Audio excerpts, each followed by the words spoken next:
What is up, everybody? Thank you guys for coming. This was not planned. It just happened. I figured that I would just fucking try it out because last week I was having so many fucking issues with my live stream that I lost very, very important and awesome footage that could have been used for a video that could have done really well in the YouTube algorithm, I think, as far as a new Genshin player goes. And it really bummed me the fuck out. I think it made me depressed for like 2 days. I was just bumming out. So I figured that I would test, kind of just stream before my stream day to see how this stream would go. Because apparently in my little town right now, my internet service is, it's not just me. It's not like my cords. It's not my router. It's the service provider. It's just fucking up for whatever reason. So, yeah, so this wasn't planned. I didn't really tell anybody about it. I just kind of went live just to see what would happen. And I figured that I would record some footage for a video today doing some story quests for some characters that I got. So, thank you all for coming. Let's fucking go. What's up, Chad? Yeah, I know that stream, dude, it bummed me out. Okay, there we go.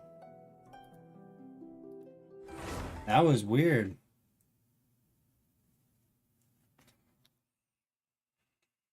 I wasn't even logged in, but it had Yanfei up on the screen.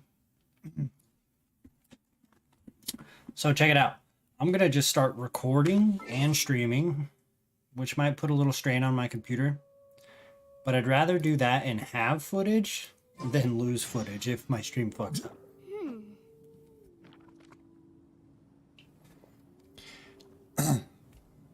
Okay, so quick recap on what has happened since last week.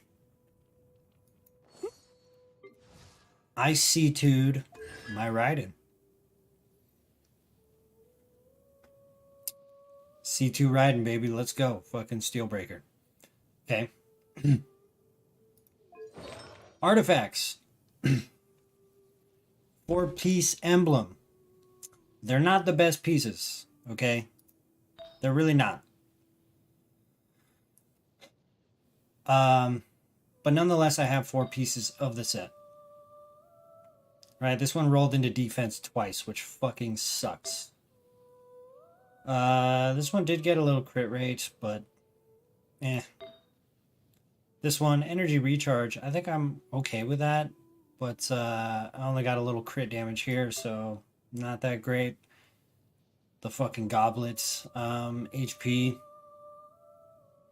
And these stats, they're relative. I mean, they're okay. That's probably one of the better ones, I guess. But then I got Exile's Circlet or whatever, ranked up to 16. Crit rate over crit damage. This is a good piece. I like this piece.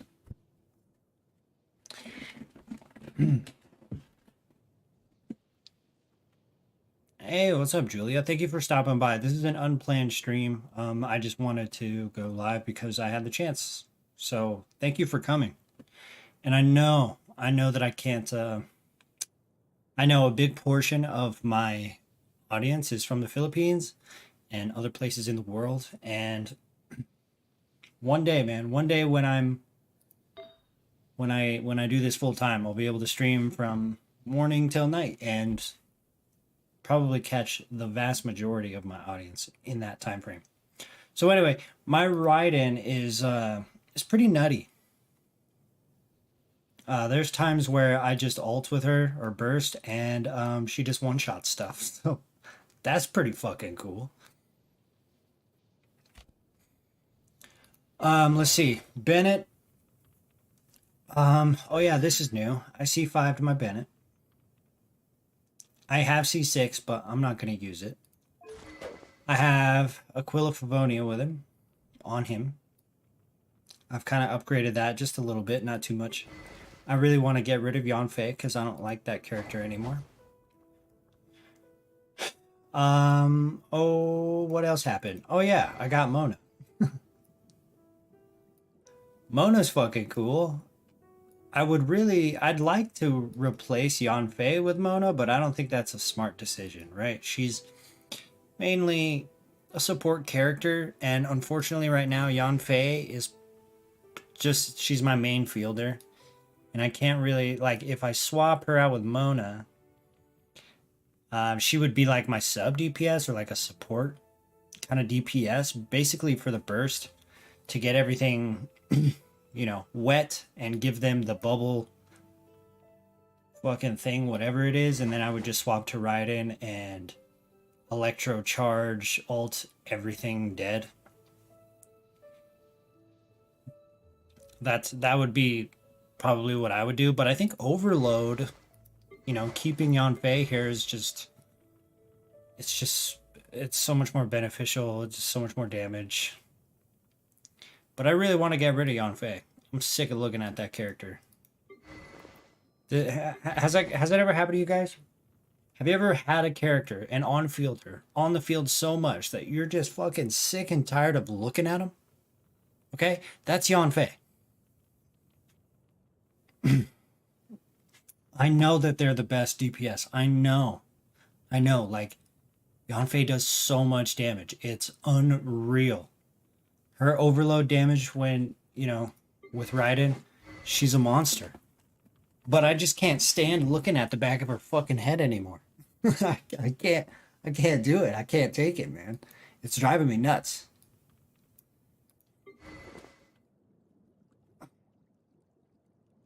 You got tired of Fischl? Yeah, I can see how, like, if you play with a character long enough, you're probably just gonna get fucking bored with them. So I kind of leveled her up to like level 40. I haven't equipped any artifacts or anything with Mona, and I don't know that I want to commit to it because I don't know that Mona's like very. I don't think she's too meta or anything like that. Who else did I get? Oh yeah, Jean. I unlocked a Jean. Or I pulled Jean. I haven't done a damn thing with her.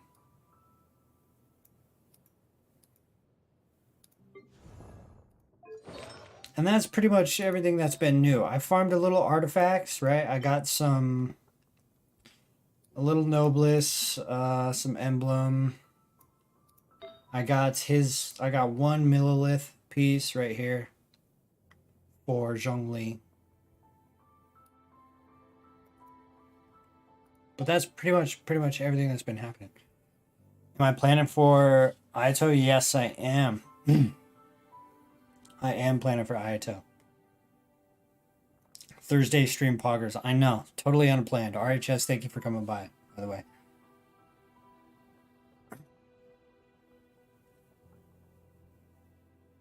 Jean and Mona are still good to this day. Are they? See, like, Stellar, I was telling chat, like, just because I'm so sick of Yanfei, it would be a... Look... I feel like I'm getting to the point where I'm not so much a noob anymore, right? I'm getting to that point where I'm gonna have to start changing my live thumbnail to not be a noob anymore. Okay, because I'm starting to really understand things in this game. I'm fucking sick of Yanfei. I don't want her on my team anymore. And it's not because she's not good, because she is. She's a beast. I'm just sick of looking at the back of her fucking head. And when I got Mona, I was like, yeah, I think I'll swap them, but just know that it's not the best decision to make. Sometimes the law is compatible with human nature, but sometimes the two conflict. Oh yeah, that's another thing. Let's see, Kujo Sarah, what did I get her to? I think she's like C something. C3.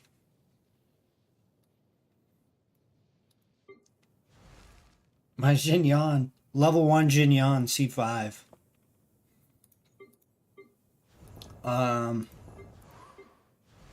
C2 Toma.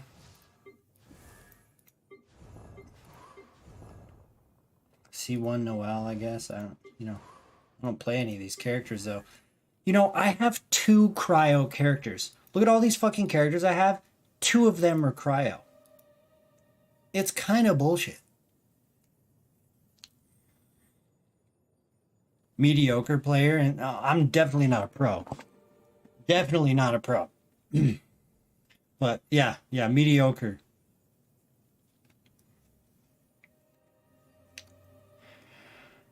Zhongling to replace. Yeah, I've thought about that too. Zhongling is a kind of character, if I'm not mistaken, you burst and swap, right? That's the idea behind Zhongling. If I'm not mistaken, that's what I've seen people do with her.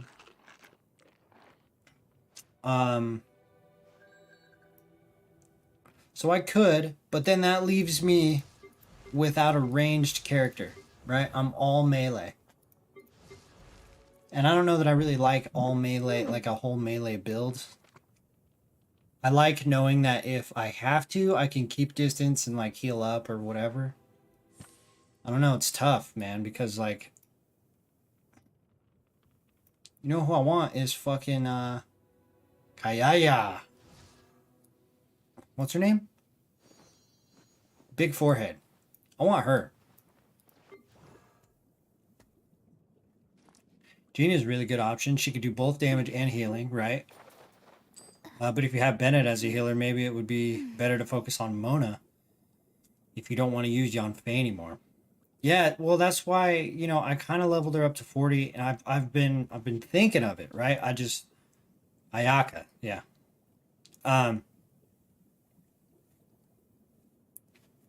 With Raiden, you can run a fully burst swamp team. Interesting.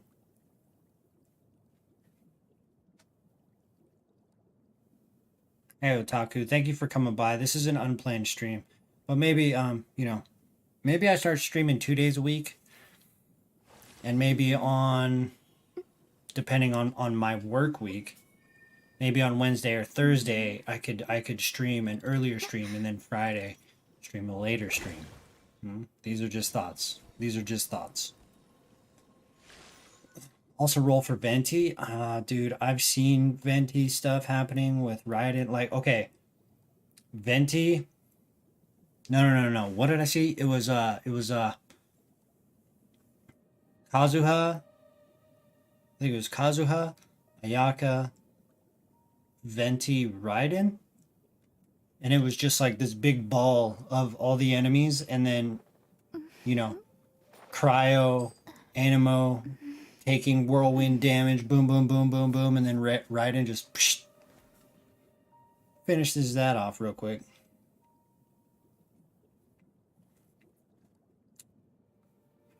Raiden, Xingqiu, Zhongling, Benning is a powerful meta team. My Xingqiu is not bad. He's doing okay. I think I need to upgrade his weapon a little bit more. Let's see. He's at C2. But yeah, I think I just need to help his weapon a little bit more. But why Xingqiu if you're running Bennett? Like, I know Xingqiu's not mainly a healer, right? Not at all. But what makes Xingqiu so fucking good? It's just his burst, right? Well, his skill and his burst. He can double up on the skill and then burst swap to Raiden, which electro charges everything, I'm assuming. Yeah, the Hydro application.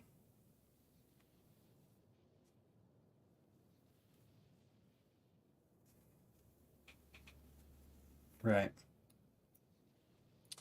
Yeah, okay. So this means, wait, right, okay, but yeah.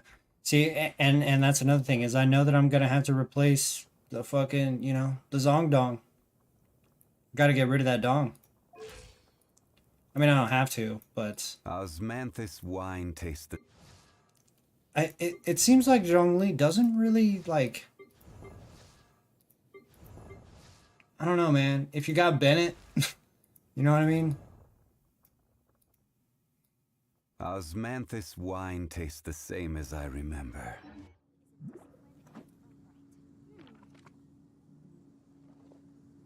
What else happened? What else did happen? This is what happened.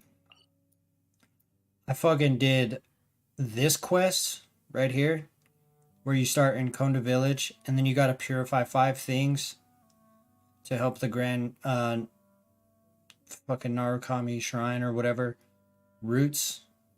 That was a crazy long ass quest, man. It was a crazy long fucking quest. It was fun though. It was a good quest. Okay, so as far as story quests go, I have Mona, Zhongli Part 1. I have Zhao Part 1. Oh, maybe there's only one part. I have Eula, and then I have Raiden. I think each of these story quests will be a video in of itself. Hey, Nat. Yeah, I am streaming today. I just happened to have some time, and I figured that I would kind of do a stream today to test the internet. Hopefully tomorrow I won't fucking lose out on valuable footage, but not only that, I'm recording everything that happens here, so.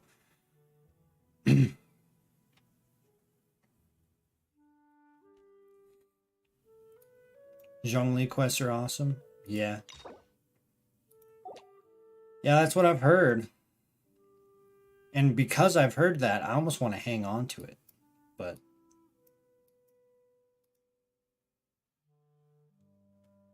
Raiden Quest 1 disappointing, really?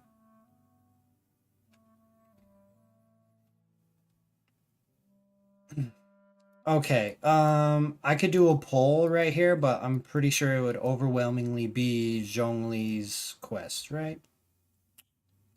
Right, if I did a poll for Mona, Zhongli, Zhao, I would really like to do Zhao's, Eula, or Raiden.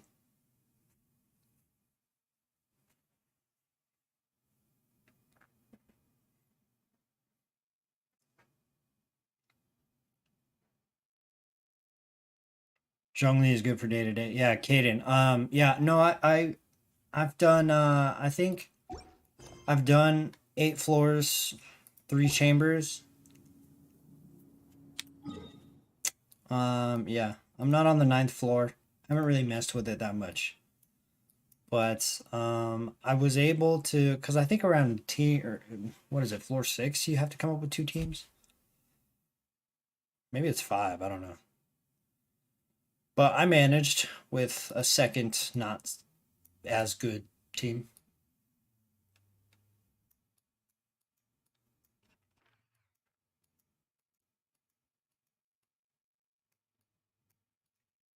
Well, let's start off doing my commissions while I'm bullshitting and talking with you guys.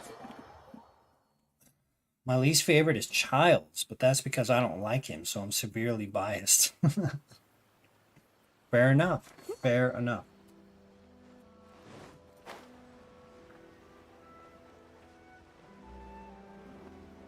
Do I stream on Twitch too? I can, but I don't.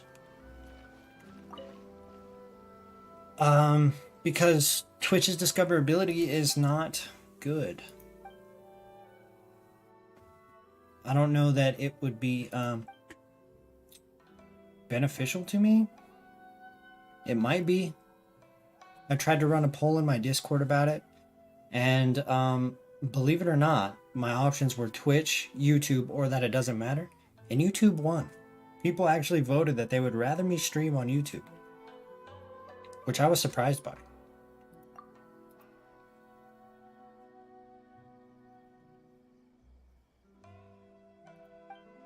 What's up, Eliza? I don't know if...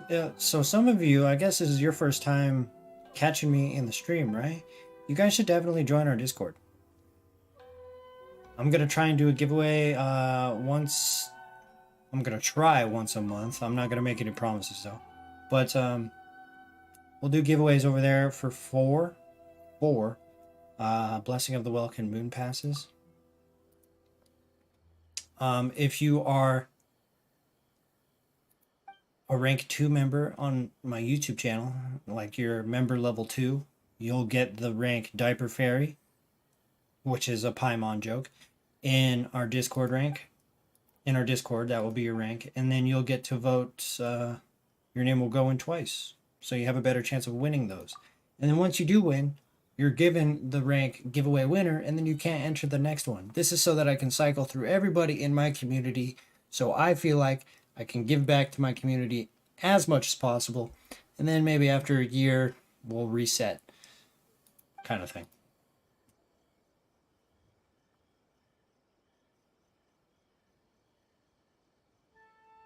Oh, it's Hu Tao. Oh, okay. Haven't you been in the stream before, but your name is, but your name has been Hu Tao? Like, on YouTube? Or are you on a different account?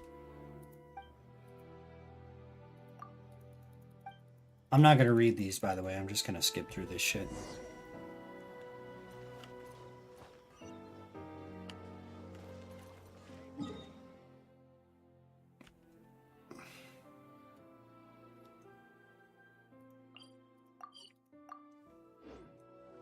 What's up, Kasumi?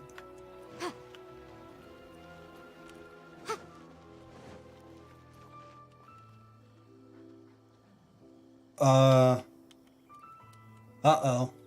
Major malfunction happening.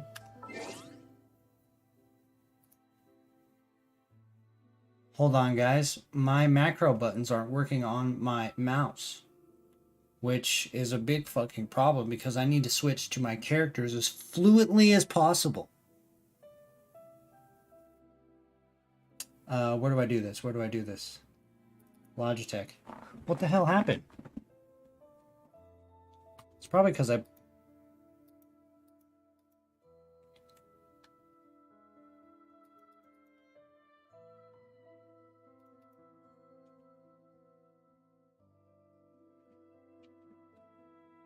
What the fuck, man?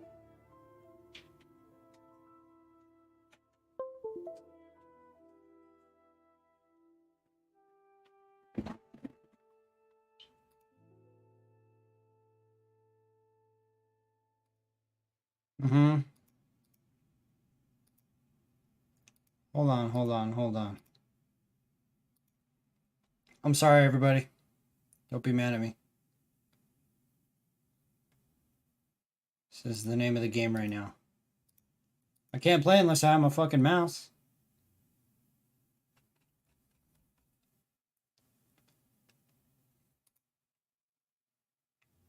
G shift.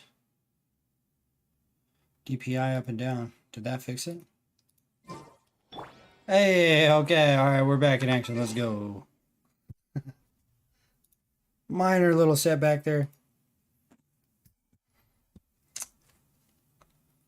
How many story keys do I have? Right now, none. Benny's adventure. But like I said, I'm gonna do my commissions, and then I think we're gonna start Zhongli's quest part 1. Kaylin, thank you for joining my show. I know, I'm sorry. Everybody's on different time zones. I apologize for that.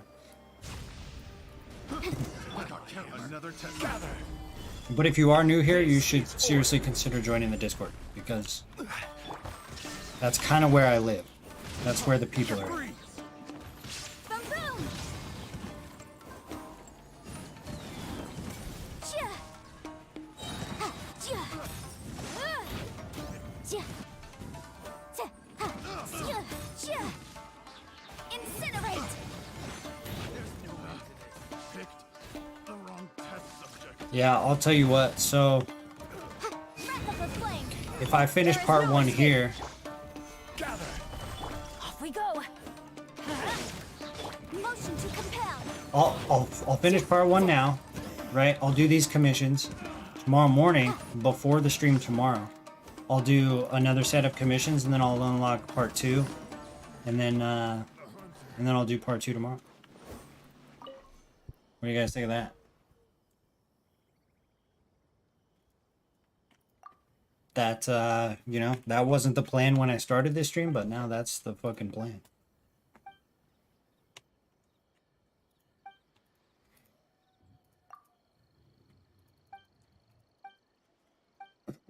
But anyway, how Are you guys saving up for Aito or what? Do you guys think he's gonna be a main DPS, support DPS? I saw that his teaser trailer was released like early this morning for me.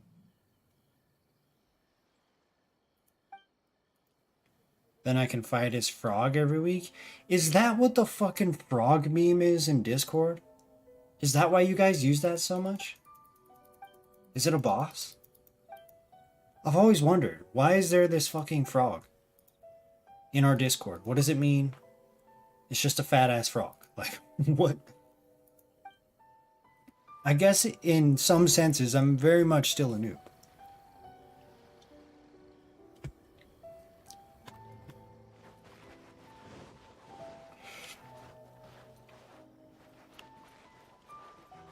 He'll know it, he'll be, but you're going for Venti because he hasn't had a rerun in a year? Oh, okay.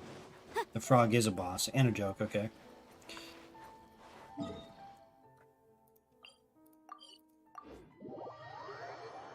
Okay, so you saw his leaks, so is he a support DPS then? Alex?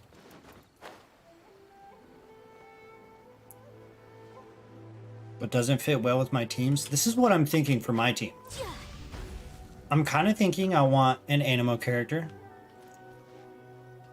I kind of want it to be Zhao, even though Zhao is a main DPS. I don't know. Zhao or Kazuha, I would be happy with. And then I want a Cryo. And then Raiden for sure. And that might leave me open for one spot for maybe a Pyro or maybe another Electro character. Like Yaimiko, or another Cryo character. I don't know.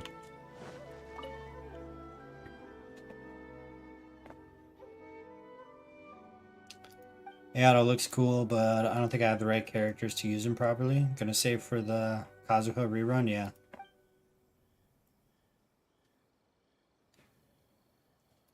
Is he like main DPS though? That's what I really want to know. Is he like a main fielder? Like, is he going to be on the field all the time?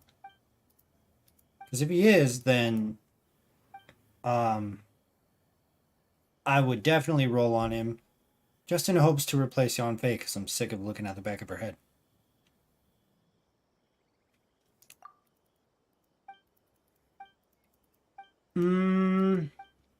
Whether I need a support or a main DPS is up for debate, technically. I just want to replace Yanfei because she's my main fielder, so I guess I would want a main Cryo or main Animo character.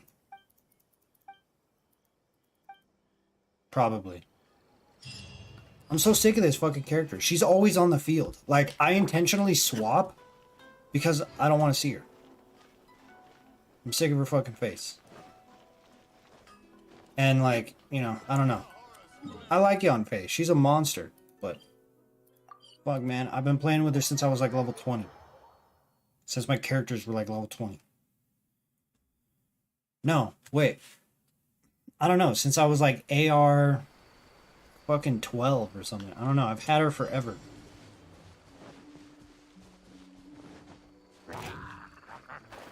Oh, Yoimiya, dude. I used Yoimiya in that new event. Did you guys play that new event? And she's kind of a monster.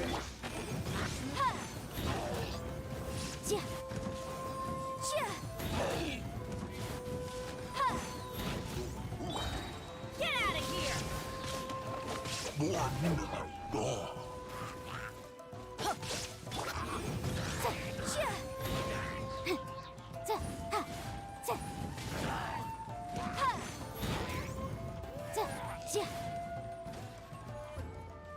Venti is good, but he tends to lift up the hilly trails and stuff too high.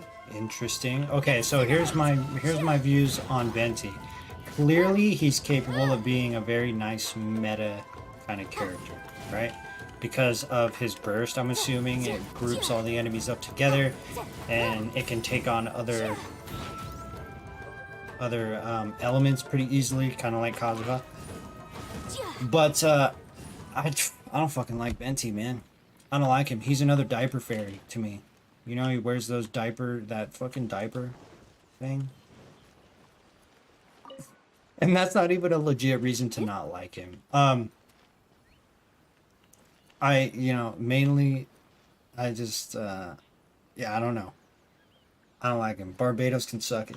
I'm sorry.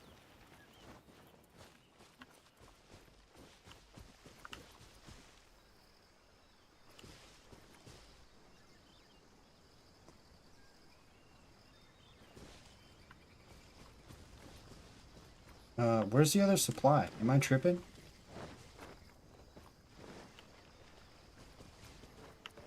Yeah, I don't know. I know Alex just got done saying that he kind of likes Venti. Is pretty much what it sounded like. I'm sorry, dude. I don't like it. Can't come to terms with it. Just can't fucking do it.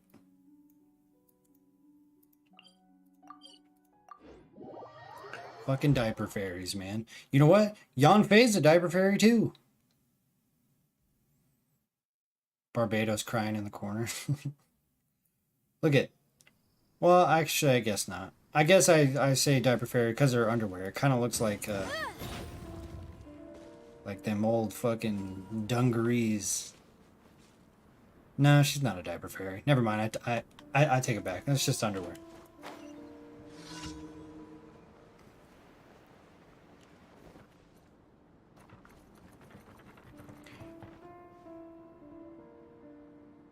Your Raiden being used as off-field DPS for Yan Fei is kind of killing you?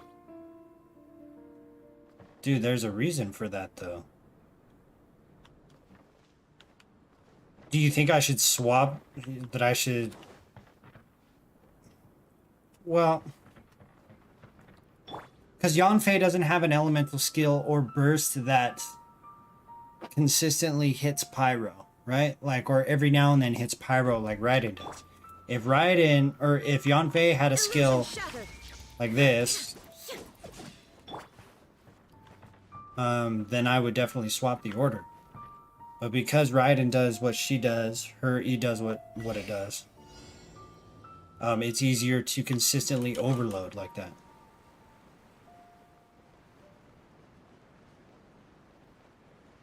Does that make sense? That makes sense, right? That wasn't a total noob thing to say, right?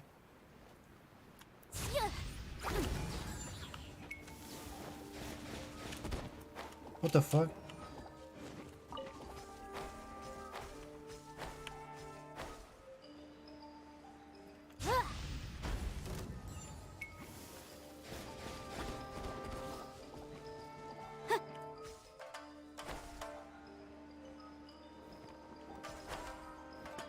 Oh shit. I fucked that up.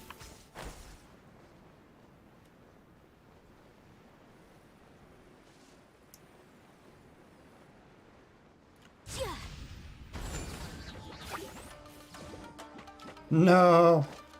Oh, for fuck's sake, really? Overload isn't that good with Yan Fei at least?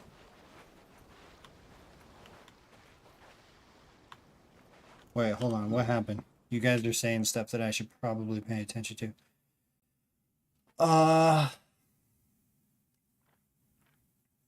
Which is why I'm skipping him for Kaza.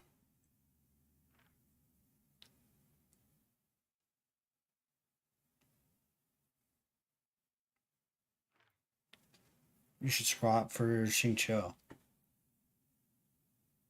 Overload isn't that good? With Yan Fei at least? I don't know. Are you sure about that?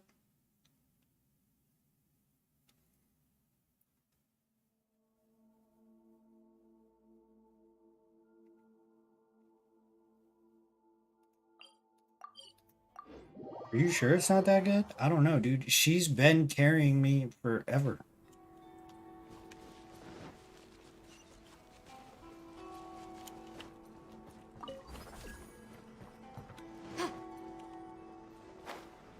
What the fuck just happened? Where's the thing?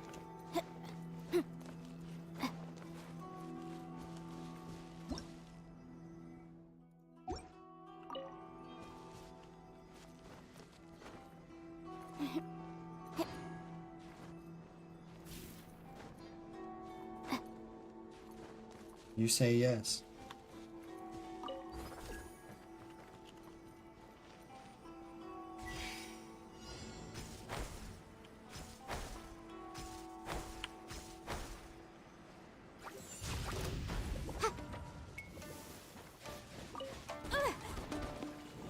Who's this?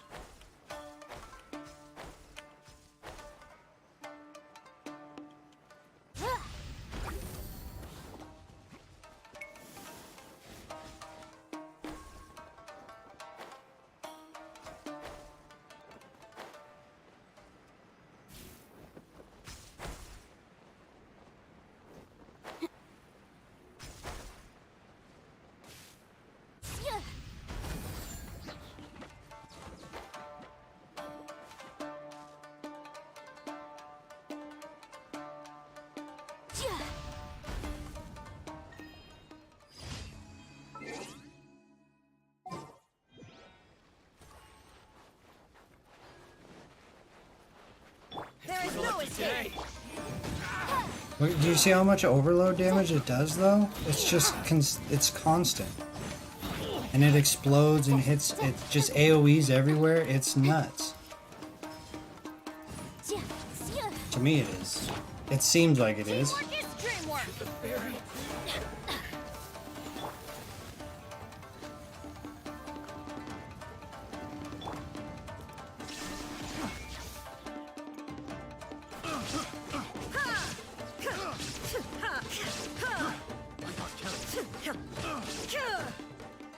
I don't know. To me it seems like Yanfei is still doing more damage than my Raiden.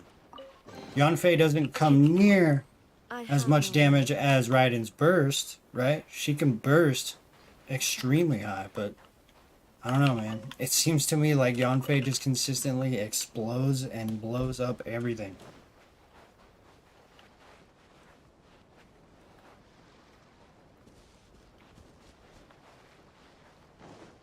You get better results with a Vaporize with Yanfei. Why is that?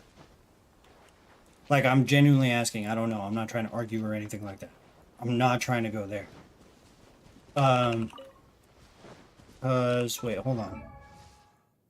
Overload and Vaporize, you get like what's the damage bonus on it? But then on the other elemental reactions, you get less of a bonus reaction, right?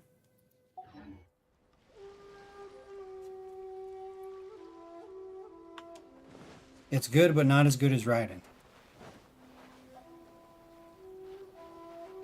Ooh, what do you mean?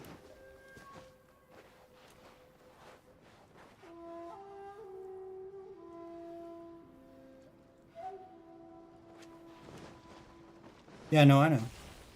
I know she can get her energy back like pretty easily. Solidify. Illusion shattered. Boom! Light blade.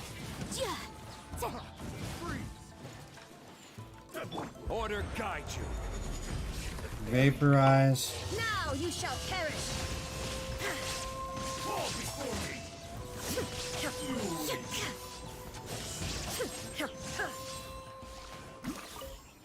Vaporize what? Vaporize has 2.0. Overload has 1.5. Really? Okay. Take them. Okay. Then I that have no need. makes perfect logical sense. Then. But that means I would swap out.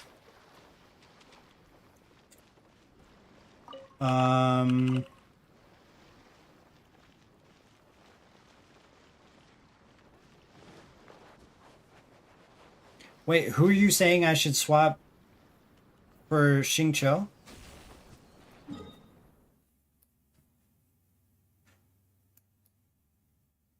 Because if I swap Xingqiu with Yanfei, then that means all of a sudden I become an electro-charged kind of team. Swap Raiden for Xingqiu, for example. Okay, that does make sense. If I wanted to do the Vaporize.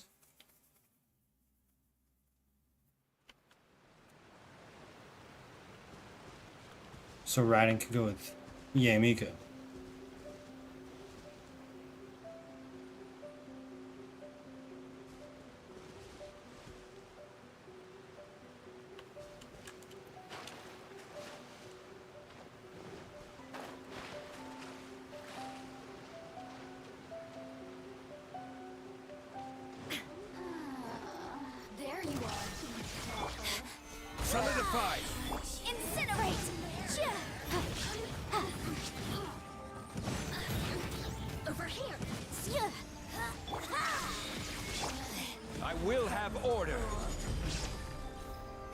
Solidify! Inazuma shines eternal!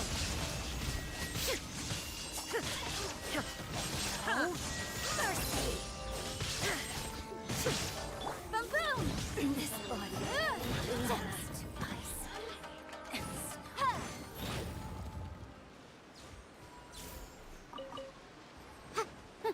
Got her burst back before cooldown. Instant rinse and repeat. Xingqiu instead of Yanfei as off-field DPS. Raiden is main on-field burst DPS. That's what I was thinking if I was going to play with Xingqiu. But then, but then we're like an Electro Charge team, right? What's the damage bonus on Electro Charge?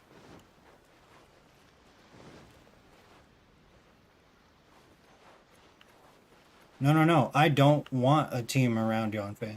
I'm so tired of Yanfei. I've had her since I was like level 10. I want to get rid of her so bad.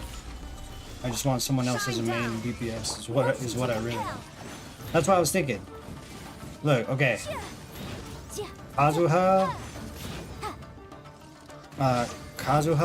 Ayaka, Raiden. And then fourth spot is I don't know, somebody else that I want maybe.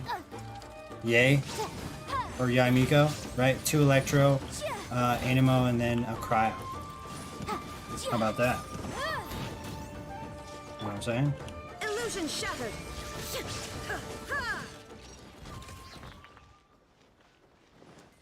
Electro Charge doesn't get damage bonus? That's fucking stupid.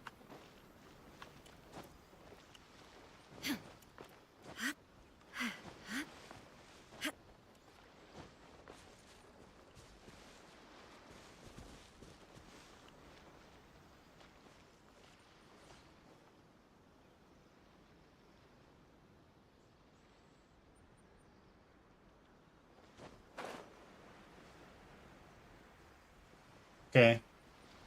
Super Conduct Team? It's my lucky day. Gah!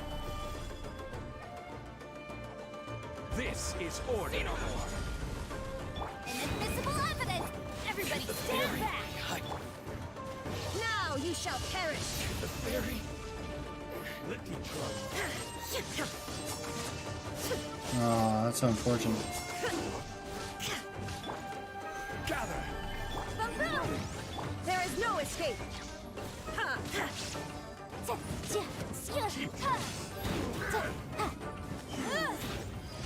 I don't know, dude.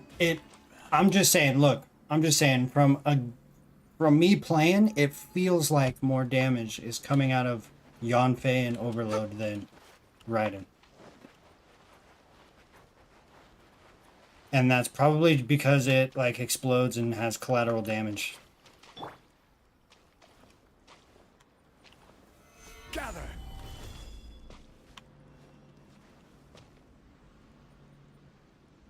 Kokomi. Kokomi? I definitely don't want to play with that character. She's a healer, right? Okay. Where am I going?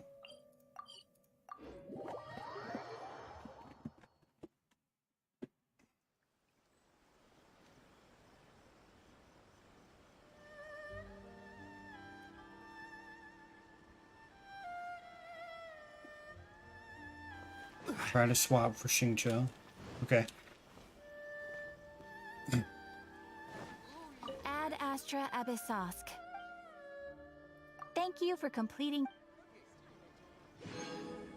How long does, with Xingqiu's elemental skill, how long do they stay wet?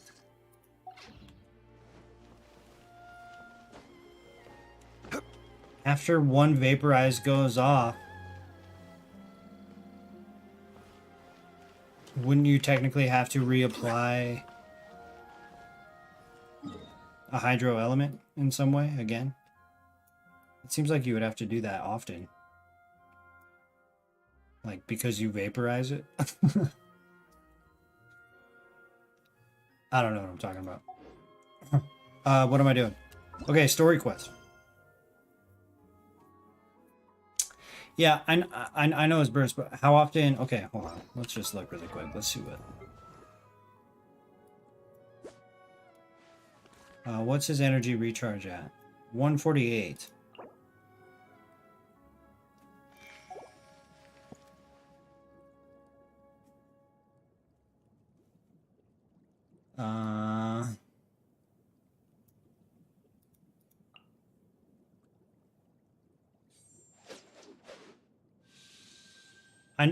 I know his ult applies hydro. I know that, but I ask about his elemental skill because you could use that twice, right? Whereas his elemental burst, I mean, I don't know how often it goes up. It's got to be based on his energy recharge and things like that, but how often is it up? You know what I mean? Because if it's not up often enough, then you're just sitting there burning shit.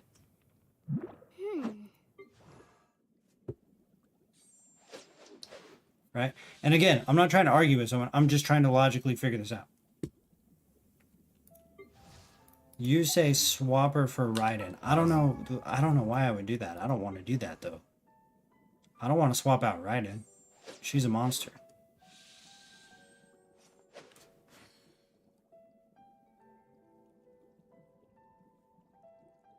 Depending on constellation, and Raiden burst can recharge its ult before his cooldown. That's what I'm saying. I mean, that's not what I'm saying. That's what you're saying. But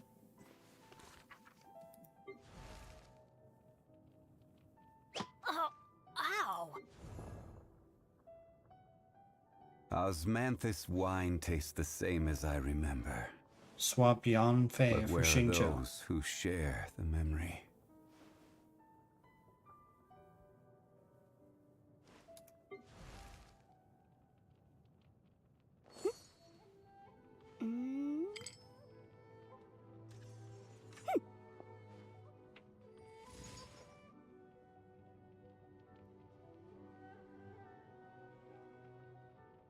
He could do his E 2 times, yeah.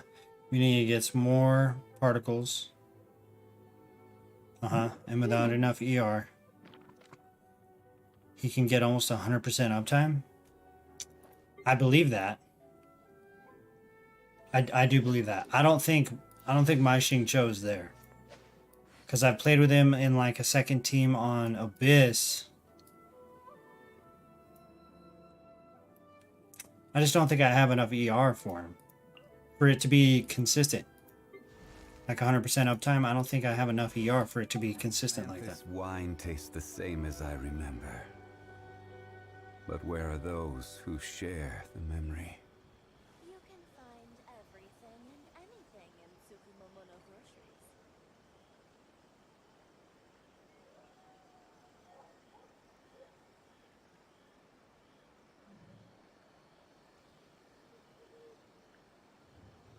I have nothing on Xingqiu. I don't think I do.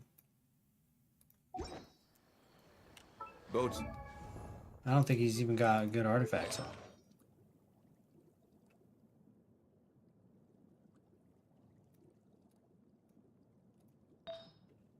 Yeah. He's running like dog shit stuff.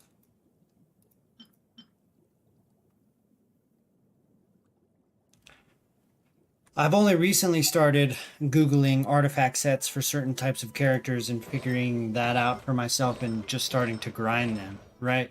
Pretty much all characters other than the 4 that I use, I just threw artifacts on them that I thought were okay. Like I didn't look up bonus sets or anything like that. Farm the emblem domain. Oh, I've already farmed it. I mean, I don't have a good emblem set, but I have emblem set.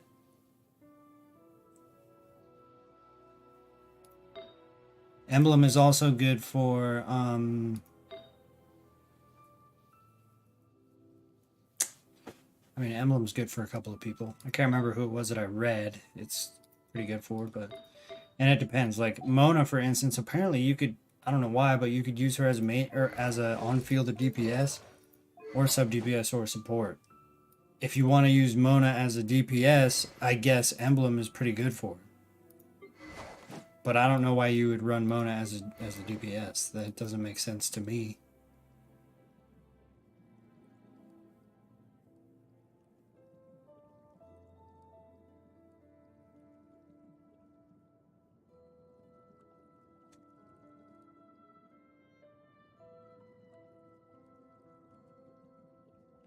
Use my emblem set for Xingqiu too? Oh. I see what you're saying.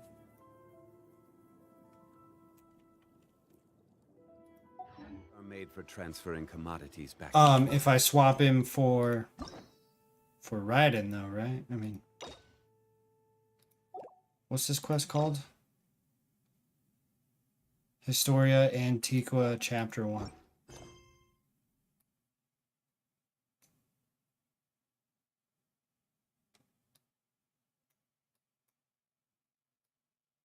Wait.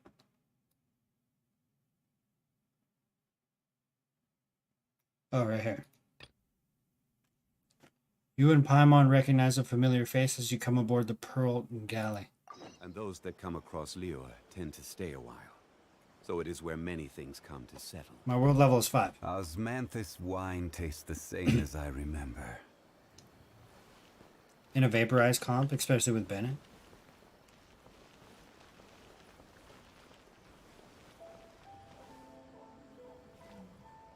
DPS Diona and DPS Barbara. Okay, let's go do this quest.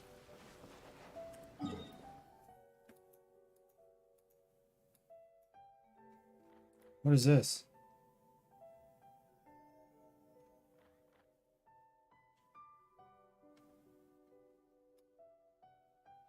How am I supposed to get there?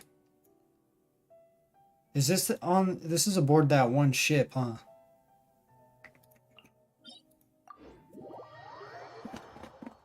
That one giant ass ship?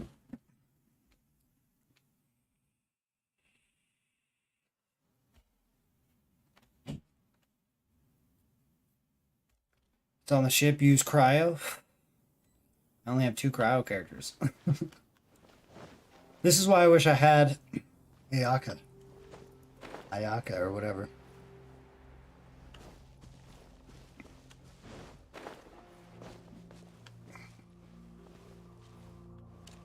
Apex Space. If you're world level 6, you can... Oh, wait. If you're world level 7, I think you can drop it to world level 6, and then I'd be able to join. I think I can join world level that's like one above.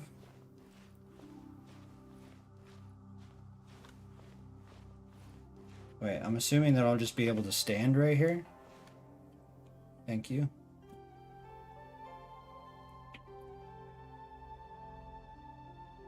Use Kaya Bridge. I'm just gonna glide there. I'm halfway up the wall now.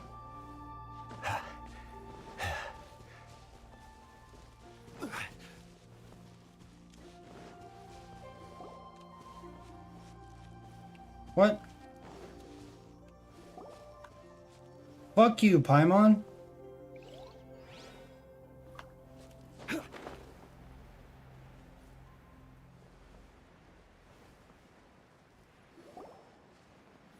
Oh, dude, I hate you. I fucking hate you so much, Paimon, you fucking diaper baby son of a bitch. What the fuck?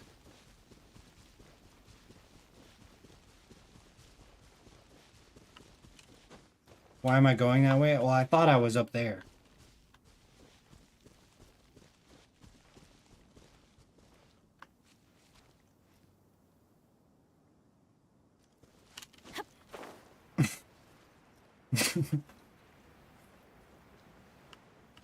Yeah, have your last chat. Okay, I admit it was stupid. I don't know what I'm doing, okay?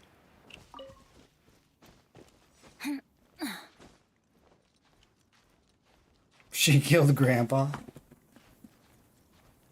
Is Venti reroll? I've heard he's gonna be on the next one. That's what people are saying.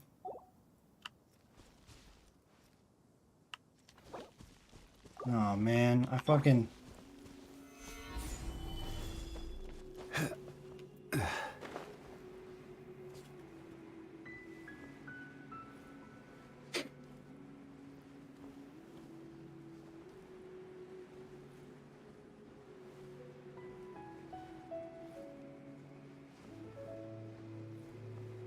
holy shit, I'm not even gonna make it.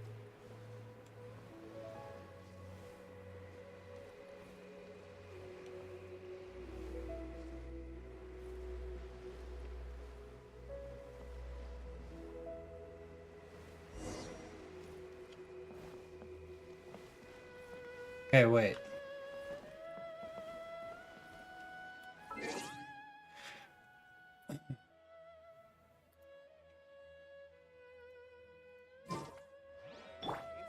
Alright. Zhongli's Quest, Part 1. Let's fucking go.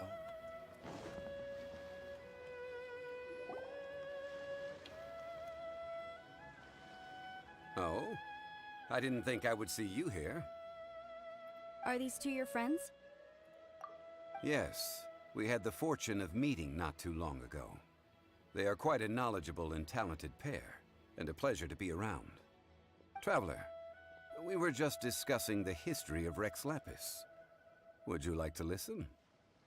This, good sir, seems not to appreciate the almighty power of the Lord of Geo. As a professional archaeologist, I'm inclined to correct some of his erroneous views. Yeah, actually, he is. We are discussing the whereabouts of the first Mora. Which he created, yeah. As everyone knows, the Lord of Geo taught the ancient people of Liyue the craft of smelting, creating goods that allowed them to develop trade with the early nations of that time. How? Today, Liyue holds the sole right to cast Mora in the entire continent of Teyvat. The world's very first Mora should have been cast by the hands of the Lord of Geo himself thousands of years ago. How fucking smug of him to sit there with, like, what, the higher-ups of Liyue or the Council of Liyue and start talking about Rex Lapis and creating Mora. How fucking smug of him. You know what I mean? According to my research, as well as my own hypothesis, I believe that this coin of unique historical significance has been passed down secretly through the years as a kind of token. For example, perhaps the Qixing who control the Liyue use it in some kind of unknown ceremony they hold when they come to power. No, no, no. My research indicates that the first Mora coin is not such a simple thing. Mora is a catalyst. This we all know. Even today, Mora is used in the mystic arts for its curious properties of weapon enhancement. The world's first Mora would no doubt possess the strongest power. My next historical treatise will boldly expound on the newest findings from my intense decade-long research. That is, that the Lord of Geo used this original Mora as a catalyst to enhance a dagger and a sword. A dagger and a sword? Well, buy the book when it comes out to read the full story. For now, I will only reveal this. The one who finds the dagger shall become supreme in Liyue, and the one who finds the sword may be crowned Liyue's sovereign. How come all of Teyvat allows leeway to print currency for it? I don't know, that is kind of fucking insane, isn't it? I mean, I guess they're kind of essentially like the... Well, at least Mondstadt and Liyue are the same continent. But then again...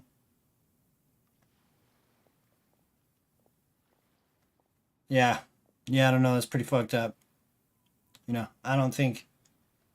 I mean, Canadians use the US dollar, but they do have their own currency. I don't know. Fucking weird. I can't say I agree. Let us not speak of the authenticity of the dagger and sword first. But Mora and money came about simply because they are a convenient measure of a contract's value. Rex Lapis just meant for Mora to serve as a catalyst for people to exchange and trade. The world's first Mora is probably just an ordinary coin created by Rex Lapis. As for its fate, Hold on though. the same as all Mora, I suspect.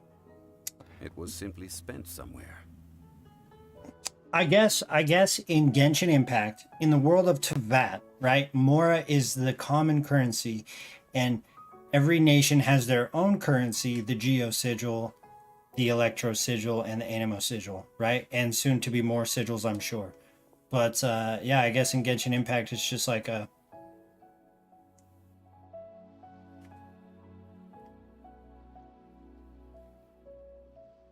I don't know. I'm not trying to get philosophical and fucking figure out what's going on. Why they delegate the way they do. Fuck 'em. Mr. hypothesis seems reasonable.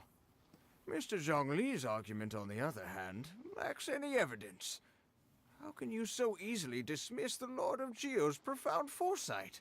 This is absurd. No, I am not debating right or wrong. I am simply stating a fact. Enough. Do you think you understand the Lord of Geo more than me? This is outrageous. This is an outrageous conversation to me. Why is this? No one knows better than him. I know but little about history, and I wouldn't dare to brag. But discussion is meaningless if everyone has the same opinion, no? I think the sigils are considered currency. You can you could buy things with them. You could buy materials. Only specific like national thing, you know what I mean? Like blah, blah, blah, blah, like the Mondstadt shopkeeper sells things you could only find in Mondstadt for the Animo Sigil, right? So I guess it is a currency technically. Well then, answer me this. Long ago, when Liyue Harbor was being constructed, the Lord of Geo taught the people how to build houses. The model home he used to teach them was completely cast from Mora, correct? That is correct, indeed. Okay, then tell me. Why would the Lord of Geo do something so extravagant, if not because of the mystical power that Mora contains? There's a simple explanation, really. To the god of wealth and commerce, what material is easier to get than Mora? Maybe it's because of the mystical power of the Geo God himself, not Mora.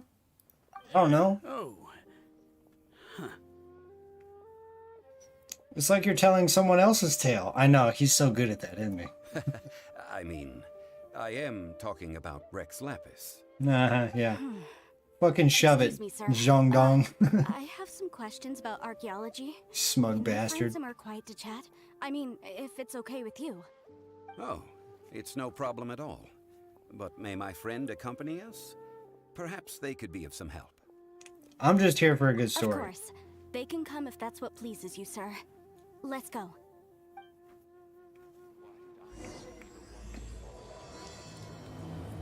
Listen, I love Zhongli. But the absolute confidence and I mean you gotta be smug to sit there and like talk highly of yourself kinda, in front of people who don't know. It's kinda great. What I'm about to say is a bit disrespectful of the Lord of Geo and would draw a lot of angry looks. So it's best to discuss this somewhere quiet. See, this is what I'm saying. Well, yeah, you do have a point. It's just weird that you could only find them in chests then, and on rock walls in Liyue. That's fucking funny. But yeah, that's true. Your argument just now exhibited acuteness of speech and thought. Most importantly, you don't fall for the boasting and acting of the others. You remain objective. So I have a question for you. Perhaps you will answer differently from other scholars.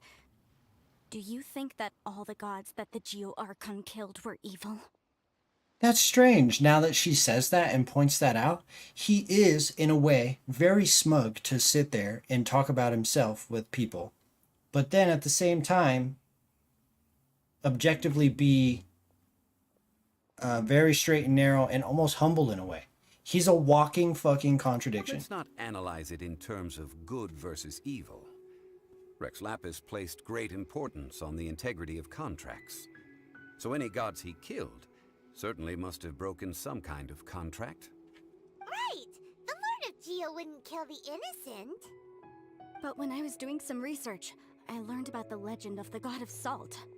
The god of salt, Havria, was a very kind god, but she encountered Morax one day in battle. The god of salt. Morax used a rather underhanded trick to assassinate her. Well, just lick her. She'll die. She'll eventually melt.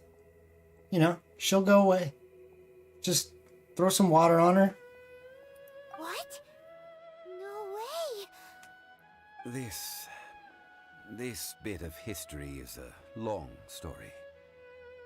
But you may not like the truth when you hear it. Don't worry, please tell me what you know. This event, I've already searched for answers for a long time. Is the story that complicated? Quite so. I don't know where to begin. You murderer. Over here. Oh, I'm jumping Mr. to Zhongli. conclusions. I've been looking for you. So you're over here all this time. The Fatui. Put down your weapon and stay back. Otherwise, Paimon's reporting you to the Millilith. First of all, I'm not holding a weapon. There's no need to overreact now. I'm simply an archaeological researcher from Snezhnaya. Not here Snezhnaya. for trouble. The Fatui say that every time. But this time, I registered with the Liyue Ministry of Civil Affairs. I could show you the official documentation if you want to see it. I will be conducting an archaeological survey here, the results of which will all be shared with the ministry. I heard that Wangsheng Funeral Parlor had a consultant named Zhang Li, with immense knowledge of ancient history and archaeology. So I paid Wangsheng Funeral Parlor a handsome amount to hire Zhang Li as my own consultant while I'm in town. Yes, okay, so there exist other gods in the past. God of storm. That's a good god, right? God of time. That's a good god, right? I'm sure. All of these other gods. No doubt. The god of salt. Better fucking watch out for that one, okay? The god of salt. I mean, crazy. So you mean to say that this is work for the Wangsheng Funeral Parlor, yes? Well, what should we do? Well, since it's work, I don't have a choice. A consultant of the Wangsheng Funeral Parlor must respect their duty.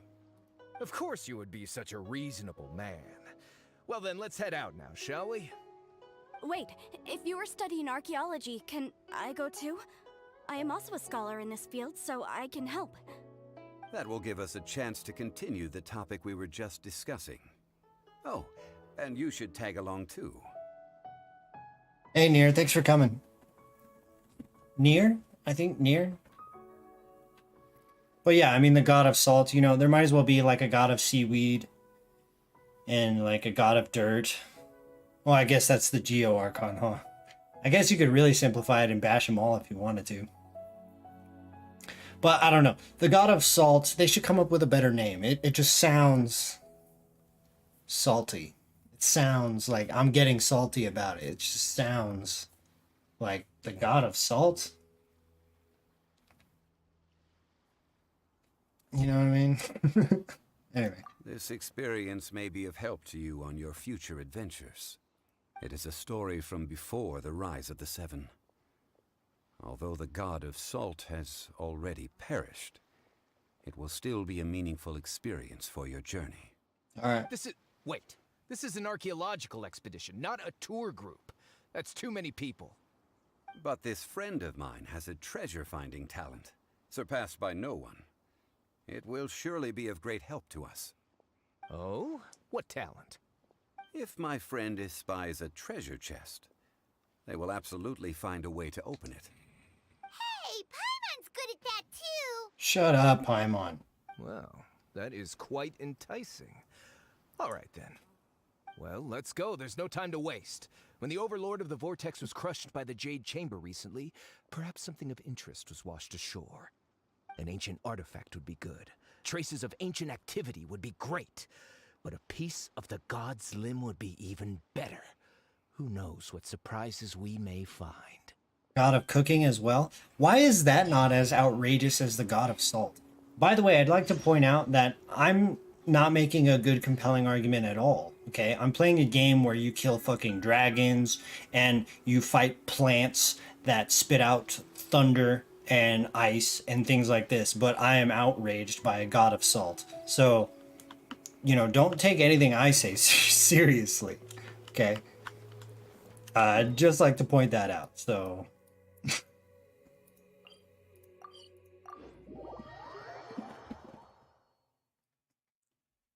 God of Stove. I mean that one, that sounds pretty ridiculous to me.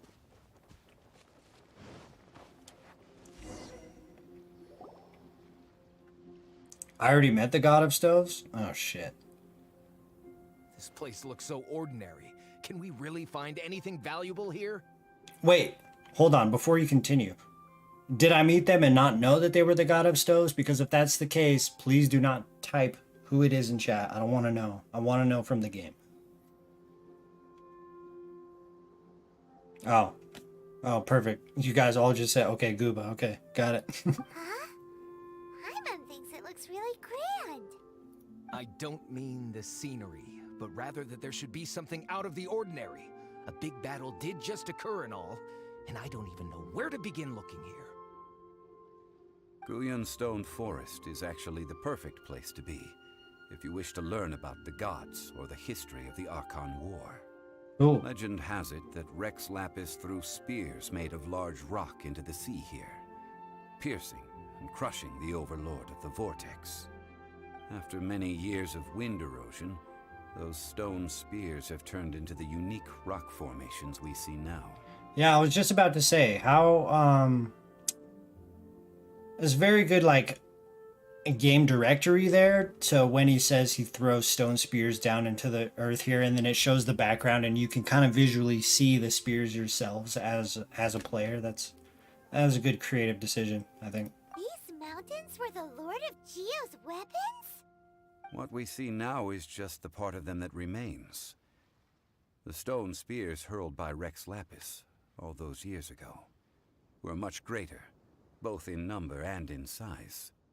But due to the different angles they landed at, their large centers of mass, erosion by seawater, and years of gravity, many of them have been completely swallowed by the sea.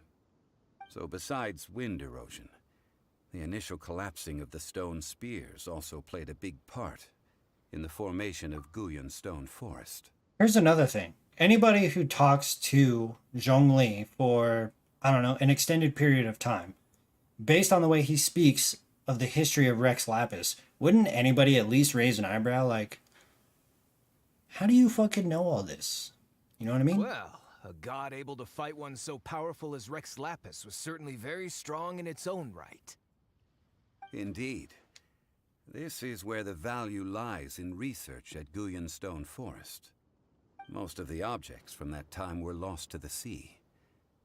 But the gigantic waves created by the overlord of the vortex have given those sunken objects a chance to see the light of day again. So you're saying that if we look carefully, we'll be able to get very, very rich. I mean, rich with archaeological knowledge and historical value, yes? Off with his That's all head. I seek in life. Fuck this Fatui dude. Well, since we brought so many people, I think it would be best to split up and look. I'm the only one who gets rich in I will adventuring. go with my friend here.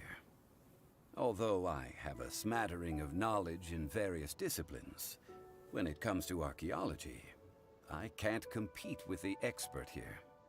Huh? Me? What's the matter?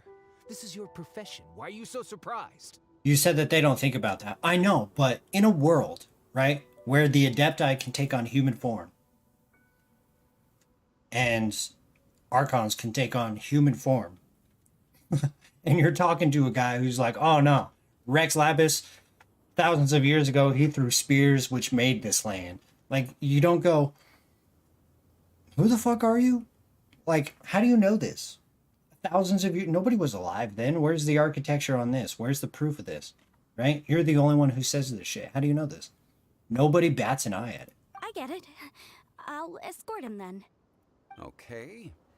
If we find anything valuable or rare, let's meet on the shore opposite from here.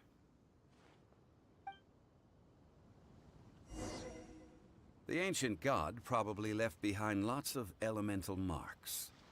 Following them should make our search much easier. You think it's harder? Go ahead then. Use your elemental sight to look for any marks. You think it's harder to believe you're actually talking to an actual god though, because you don't see the gods actually walking in the streets or something? Yeah. Yeah. Okay. I mean, yeah. I mean, people believe what they want to believe at the end of the day, right? So. I guess if the general consensus of the population is that Rex Lapis is dead, or Archons do not take on the shape of humans, I mean, it makes sense. It does. Illusion shattered. And I mean, I don't know. Again, I have inside knowledge, right? I'm the traveler. I know shit. So to me, it's absurd. It's like, you're gonna sit there and drink tea with these motherfuckers and be like, yeah, Rex Lapis was the shit, huh?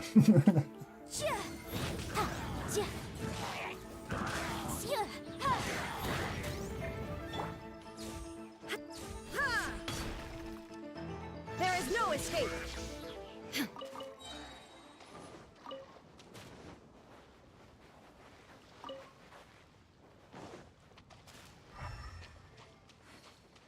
What am I looking for? Use elemental sight. Oh, I'm looking for relics. Okay.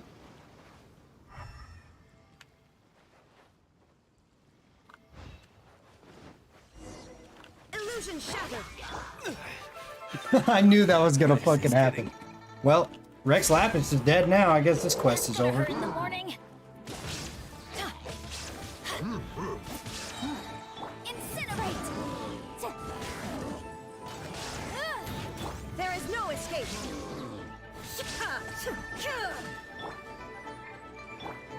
Let's light it up.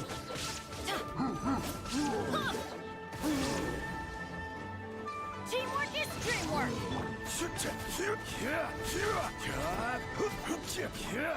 Solidify.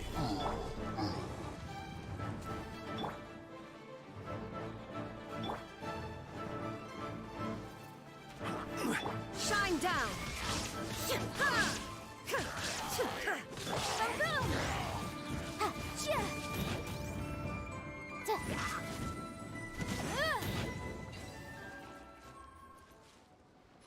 Do I have C1 Benny? Oh, I have C5 Benny. Why are there enemies here? Technically, well, Stone Forest is a place where a god was defeated, and its remnants still affect the area to this day. technically C6. I haven't C6'd him. Obviously, I'm not going to. And I also have his bis. Adventure time.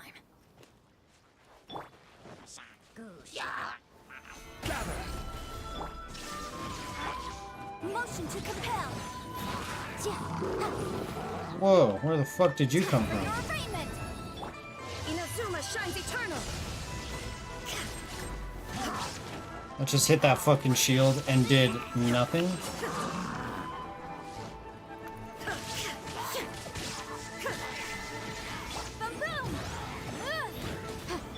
Order guide you. Stabilize.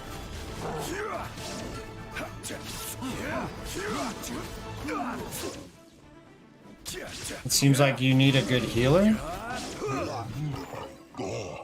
Nah, I don't. I mean, I have a good healer. I don't think I need a good healer. I have a shield and healer on one team. Unsolicited, and all the more valuable for it. Are you just saying because I died like an idiot?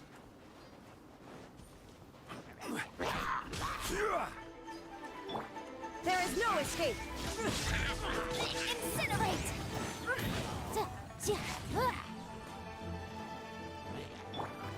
Stabilize.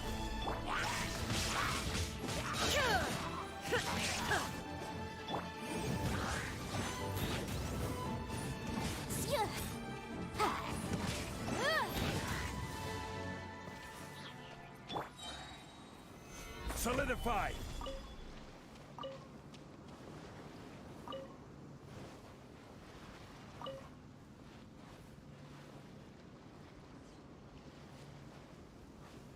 Yeah, that's true.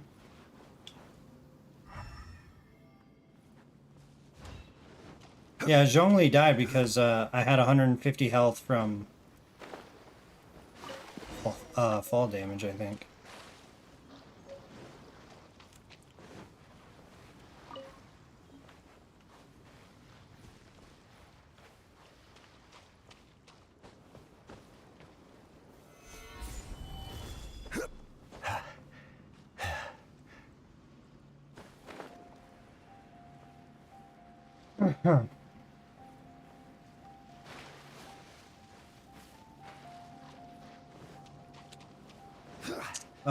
Benny's talents. Let's see.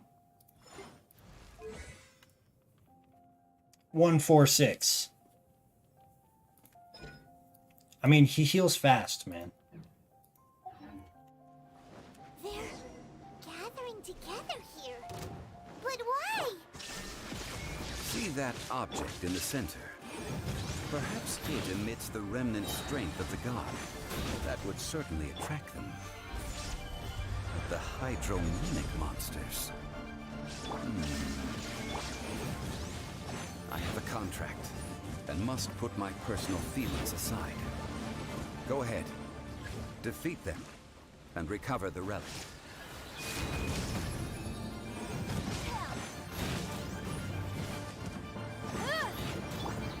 There is no insolent.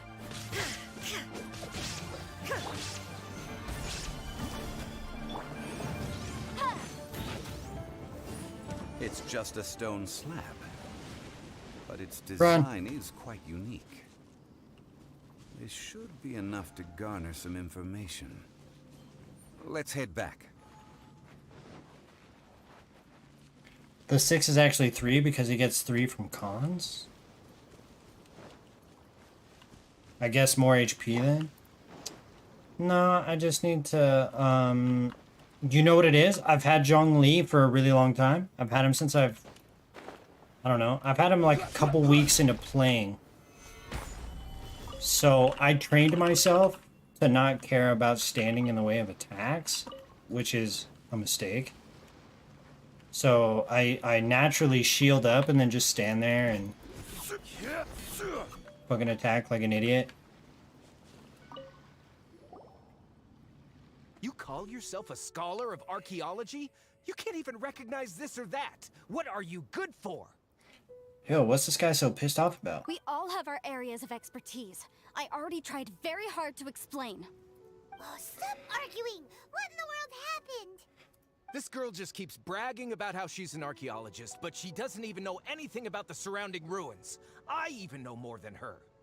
She left me to rely solely on guessing, experience, to find anything valuable to take back. Oh my god. Ugh, what a waste of time. This guy belongs on Twitter.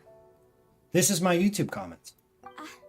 I've just been researching the god of salt, so I'm not familiar with sea relics. Is that so strange? One shouldn't lack general knowledge in their fields. I don't mean to be a dick, but... And you! You kept asking about how much Mora everything is worth. Can the value of relics only be measured in Mora? Isn't measuring their value in Mora the easiest way? This also matches the traditions of Liyue, does it not? Now, calm down. No need to make a fuss. We were able to bring back some intriguing objects. Let's have a look. Oh, great. what a shame. These objects were indeed washed ashore by the Overlord of the Vortex, but they have nothing to do with the god besides being in the vicinity at the time. The stone slab we found, however, has a mysterious pattern and faint aura of divine power. Perhaps it will be useful for research purposes. How do you know it has divine power, Zhongli? How do you know it's emitting that aura? Huh? Quick, give it to me. At least we didn't come for nothing. The power of the gods, yes! This is good. Oh, but these other objects are certainly worth a little something, right? It should be enough to cover the cost of hiring you. It's all mine. This guy's a doucher. It's only valuable for research if there are remnants of divine power on That guy's a douche. He goes, "Give it to me." Not at all. My Chill the quest to fuck uncover out, the bro. history of the God of Salt is because history can tell us about culture and beliefs. But you're just trying to use archaeology to get rich. Nonsense! I'm a professional archaeology researcher from Snezhnaya. Snezhnaya. I swear, if I'm lying, may the Lord of Geo strike me down.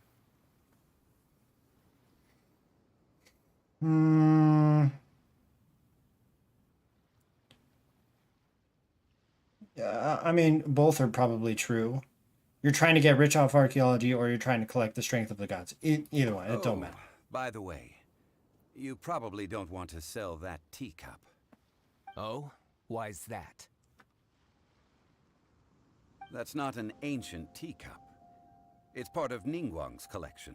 Oh It must shit. have fallen here along with the Jade Chamber. So unless you want to mess with the Qixing... Don't mess with Ningguang, dude. She'll I fuck you up. See. What a shame. It was of such high quality, too. See? You do want to sell these objects. But, so what? Why can't I pursue wealth both intellectual and material? Don't be so simple-minded. All right, then. No need to stay here any longer. I'm rather quite intrigued by the God of Salt, too, actually. Let's go to Saltarai next. The God of Salt. Twitter and my YouTube comments. Earlier, I woke up to a comment. It was on my short of when I rolled Engulfing Lightning, right? And I had caved, and I had bought some crystals or whatever to get it, right? And dude commented, he said, "Shit game. Could you imagine paying for this?" And before I could respond, somebody else had responded and was like, "Imagine people with other opinions and views. Imagine having an income and being able to decide what that income goes to," with like the brain exploding emoji, like mind blown. I was like, sweet. That guy said it for me. I don't have to say anything.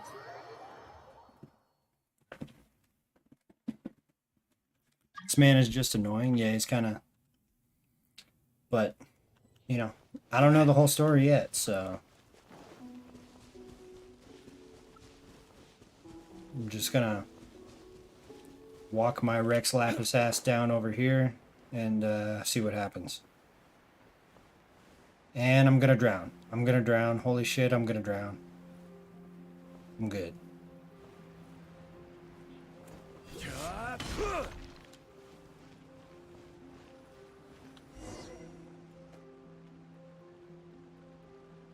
I heard that Saltarai was once the home of the God of Salt's people. Therefore, there's sure to be loads of valuable relics nearby. Oh shit.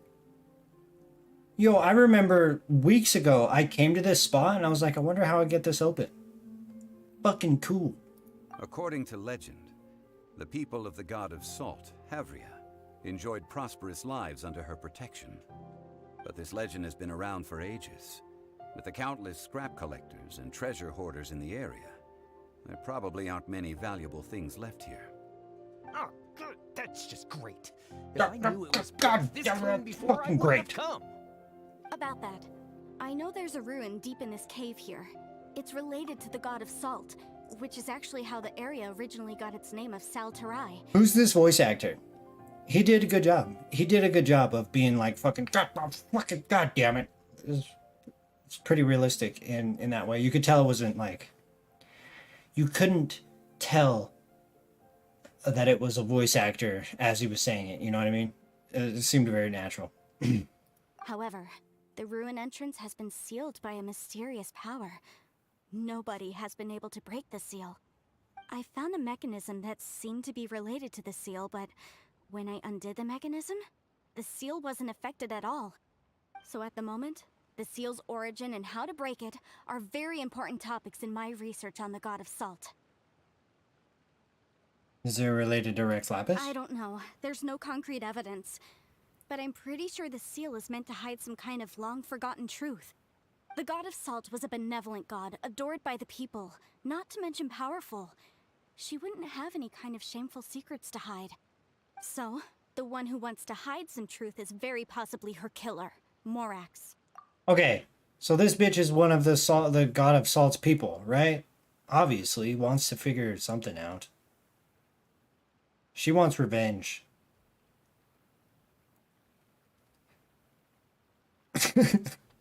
He knows it too. Look at him. Look at him staring at her. It's like, you bitch. I know what you're doing. This doesn't sound like something the Lord of Geo would do, though. Who cares about all that? It sounds like countless treasures of the God of Salt lie within this ruin, just waiting for someone to find them, right? You weren't listening at all, were you? Ugh. Even if there's a mountain of treasures inside, nobody can get in if the seal isn't broken. Ah, She but we is have the salty, yeah. illustrious Mr. Zhongli with us. He looks like he knows just about everything. A little seal shouldn't be any trouble for him. This seal seems to be quite ancient. Even Mr. Zhongli may not know all of its secrets. I may know something about it. Oh, you do? Over the years, How? I've heard various rumors with bits of knowledge about seals.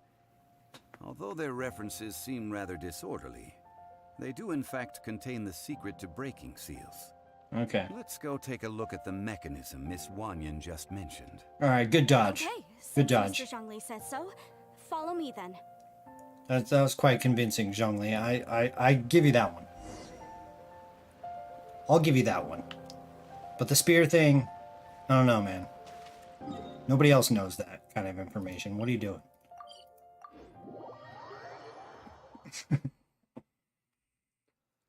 Okay. Oh, I thought I could fly there. Oh well.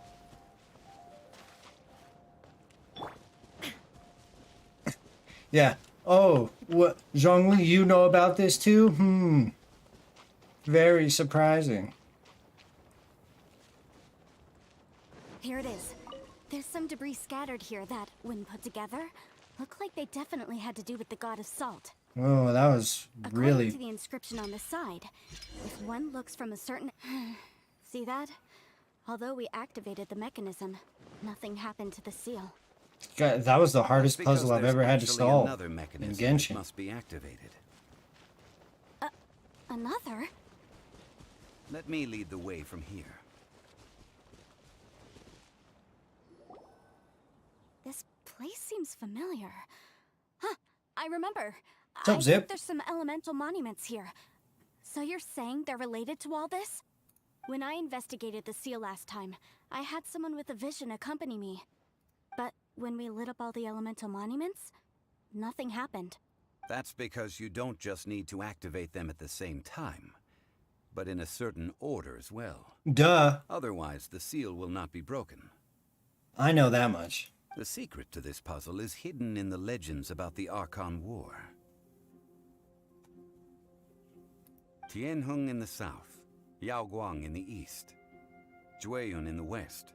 Southeast, west, north. Southeast, All desolate and devoid of life. southeast, Liyue west, is north. vast, yet even one haven is hard to find. To the north, to the east. Do the people of Liyue always talk in riddles? Fuck, he just messed me up. What was it? South, east, west, north. I think I've heard this saying before. Certainly you have. And the contents of this saying are also related to the God of Salt. To provide a haven for her people, whose lives had been ravaged by the Archon War, this benevolent god searched all across Liyue. At that time, with the chaotic fires of war engulfing the land, even one sliver of peace was a luxury. And that haven she eventually found is right here. Today, it is known as Sal Turai. How sad then. In the end, this peaceful place was destroyed by Morax. Okay, enough with these ancient stories. Now that we have the clue, hurry up and break the seal.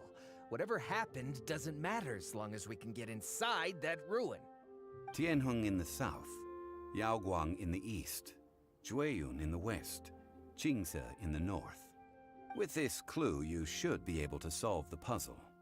No. Sometimes I forget that the target audience for this game was initially kids. You know what I mean?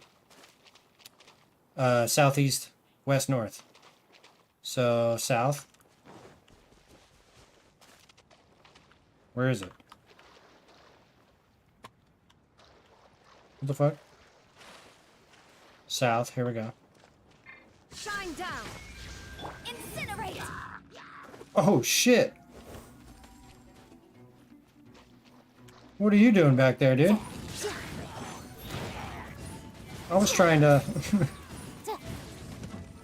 I was just trying to light the thorns on the treasure chest there.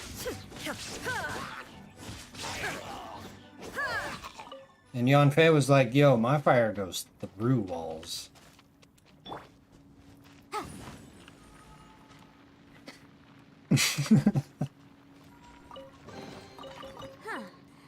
Okay, south. The value on this. Southeast. Oh wait, this is east. There is no escape. Southeast, west, north.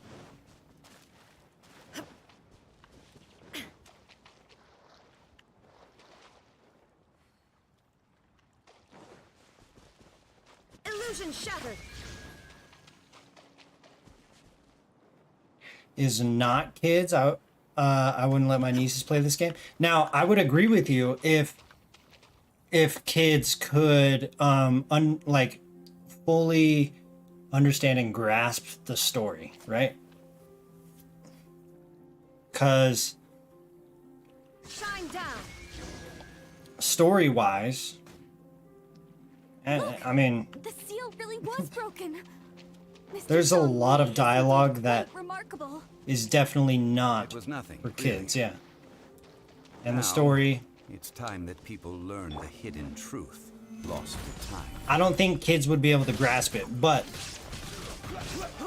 this game pulls a lot of kids.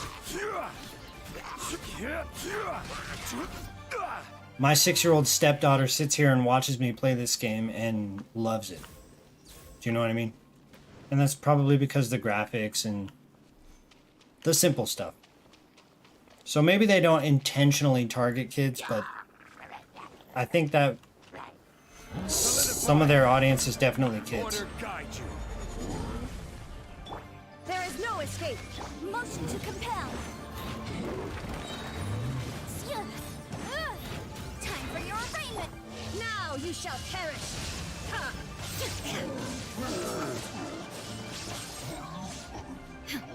Illusion shattered.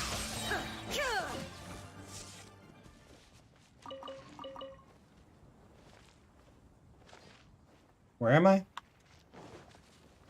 Oh, this way.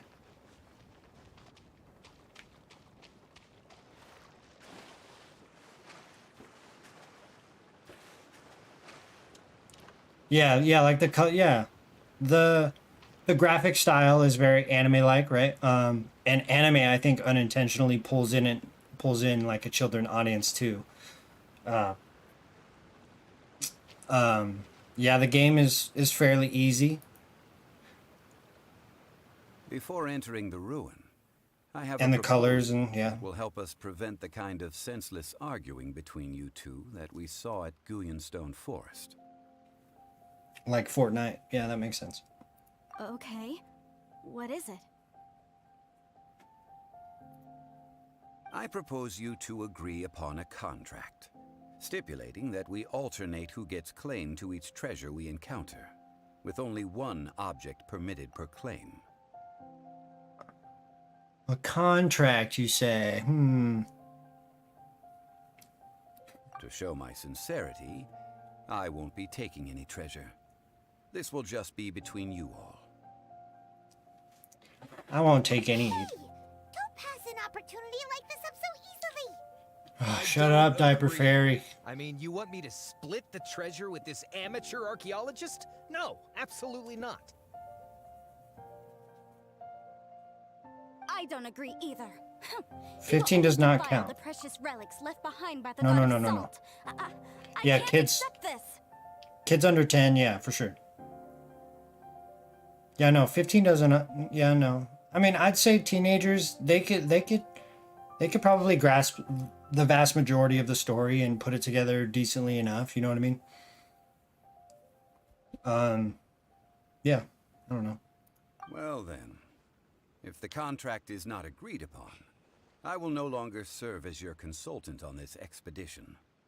You will have to rely on your own experience to find whatever treasures are hidden in this ruin, as well as traps. You have the audacity to demand this. Okay then. Even half of the treasure in the long-sealed ruin of the God of Salt should be enough to make a fortune. If you want me to agree upon this contract, so be it. I just have one request, Mr. Zhongli. You know what, Stellar? You're tripping me out, man. You're tripping me out with these comments. How is he in a position to make a contract? What do you mean? Oh, wait. Are you saying that as, like, from a perspective of a civilian of Liyue who's not suspicious of Zhongli? Shit.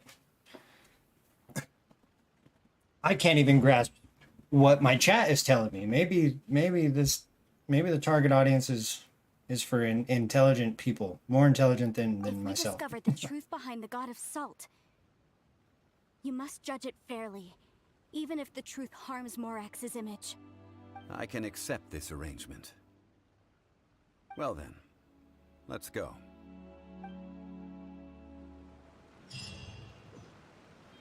Okay. I've always wondered what was down here.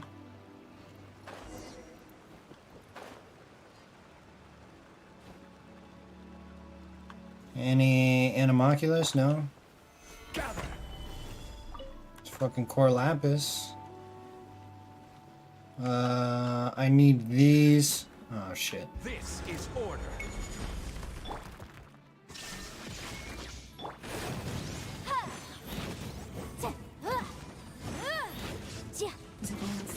Huh? Okay. Yeah, the stream's actually not messing up at all. What's going on? School. And then I'm bringing it over because the baby has a fever and she just wants to keep him home. Oh, so you're just chaperoning? No, I'm just gonna bring the kid over to Yeah, you're chaperoning House. her there. chaperoning is not the right word. Chauffeur. Yeah. That's what I meant. Yeah. You see what I mean by not intelligent? Okay. Just letting you know. Okay, cool. Thanks, babe. Yeah. Are you doing alright? Yeah, I'm just watching The Walking Dead. Okay. You need anything or? Dude, been in the shower. Wasn't planning on leaving the house, looking like a troll. You don't look like a troll. My chat would strongly disagree against that statement. Okay. Stabilize. Cool. I'm still in the shower. Okay. You know, you don't drink as much soda anymore, but you definitely drink twice as many energy drinks. You like my table of energy drinks? No. I know. Your Starting to look Taco like Bell wrappers and your Snickers wrappers. I know, it's starting to look like Asmongold's fucking table, I know. Yeah. It's okay to have muses, but It, you know, it'll pass. It's okay. I'll you know, yeah, and a kidney stone. kidney stone. Alright. I love you too.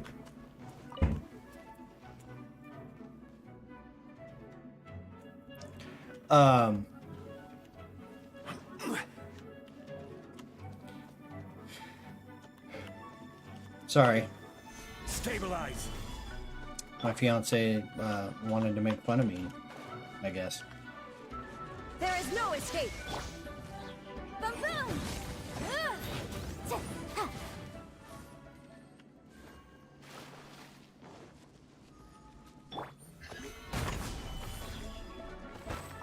Yo, I just want the core lapis, okay? I don't want to be fighting these fucking slimes. Shine down.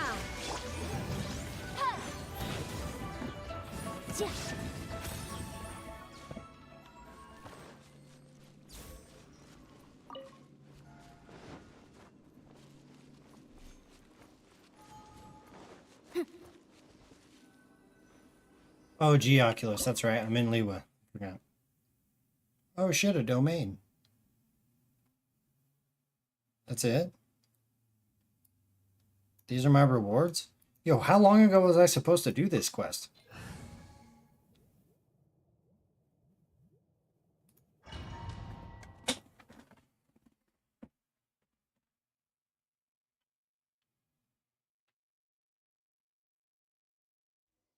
Oh, hey, what's up, Marsta? Thank you for joining.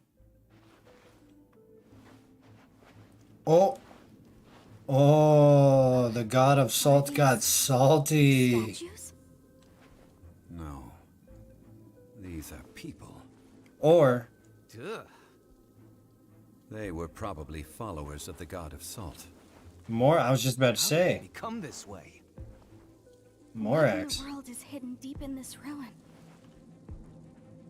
Why you do that, Zhongli? That's not fucking cool. You turn these people into, like, mud. A bizarre-looking statue that appears to be made of salt. Oh. Oh, okay. There you go, right there. There you have it. Ooh, this girl with the glasses is about to be so upset when she finds out that her god is fucking salty as shit.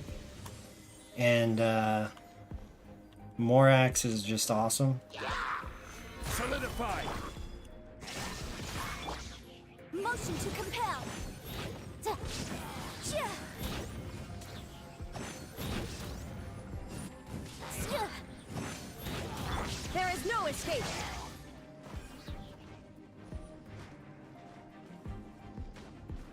What the fuck?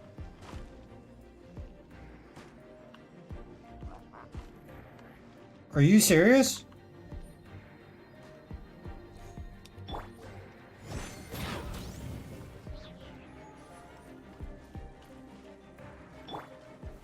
Stabilize! I don't know why it wasn't letting me climb that wall.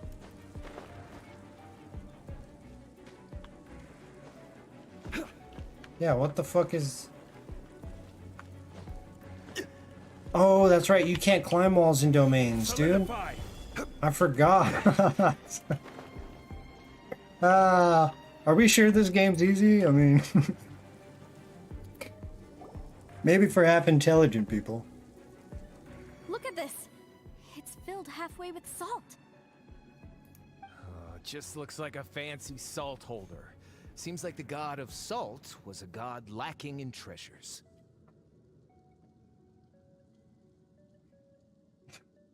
According to my knowledge, There's it's fucking no spit ordinary everywhere, vessel. too.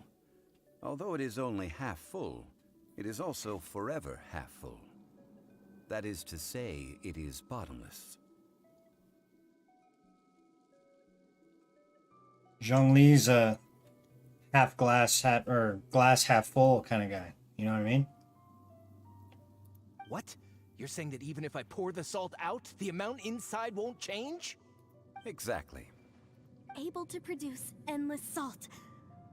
The god of salt is powerful indeed. I don't know if that's a testament to the god of salt's strength. I'll just endlessly fill up this cup with salt. Fear me. Finally, after all that effort, I've found precious treasure. I claim this as mine. I just need to pour the endless salt into 1,000 or 10,000 bags. I can sell it and make a fortune. Hey, how can you use a relic of the god of salt for such a shallow pursuit? If Mr. Clement wants this salt chalice, then the next object we find will belong to Miss Wanyan, according to the contract agreed upon. Of course, as we agreed. But how can anything be worth more than this rare find? Since we have a contract, it's no use for me to fight with him. Then let's move on, shall we? Yeah. God of Salt banner win.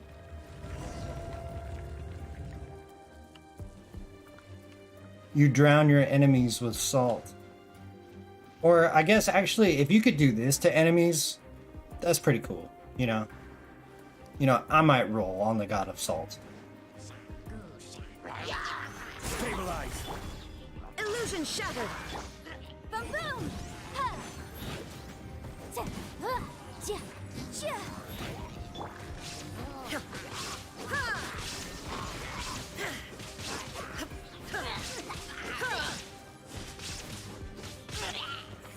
Yeah, I'm trying to swap to Raiden more often and use her as more of a main fielder, but I don't know, man.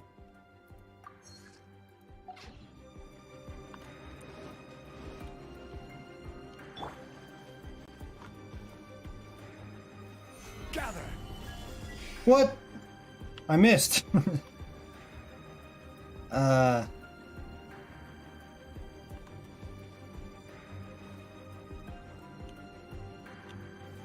Stabilize.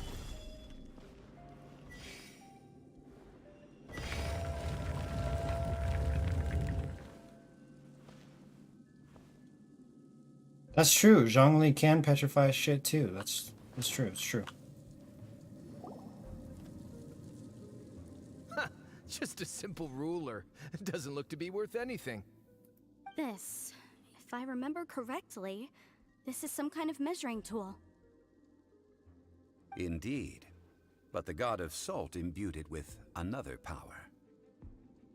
When you stick this ruler in the ground, the surrounding area will become covered in salt, much like a rising tide covers the earth.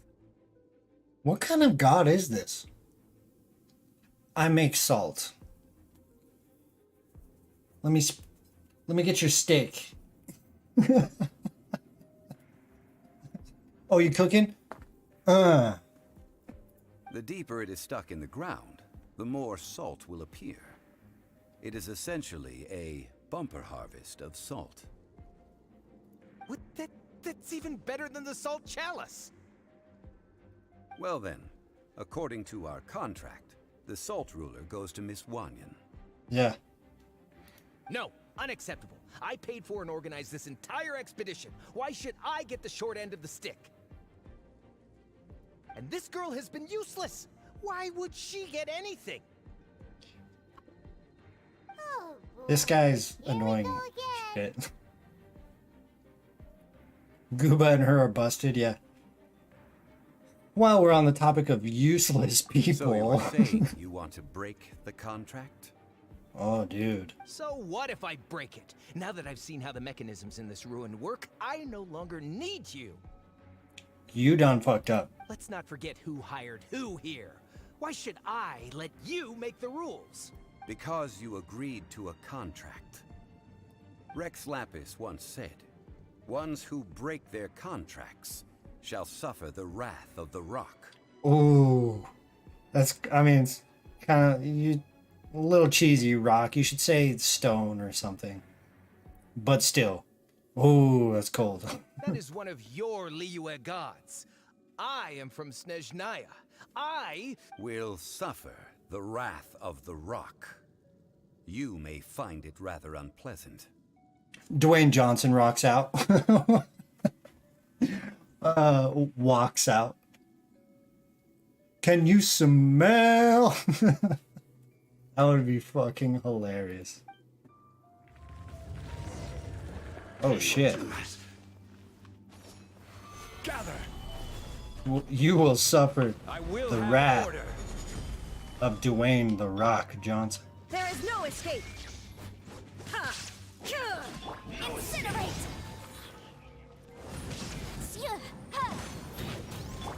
Torn to oblivion!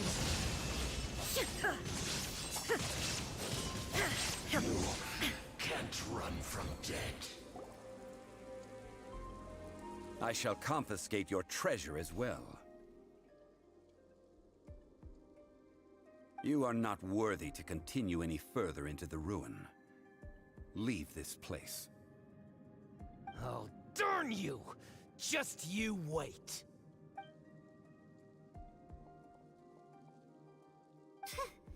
Some archaeological survey.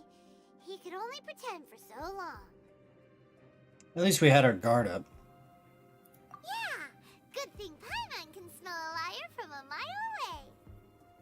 Can you smell? Clement's wrongdoing stemmed from greed, yes.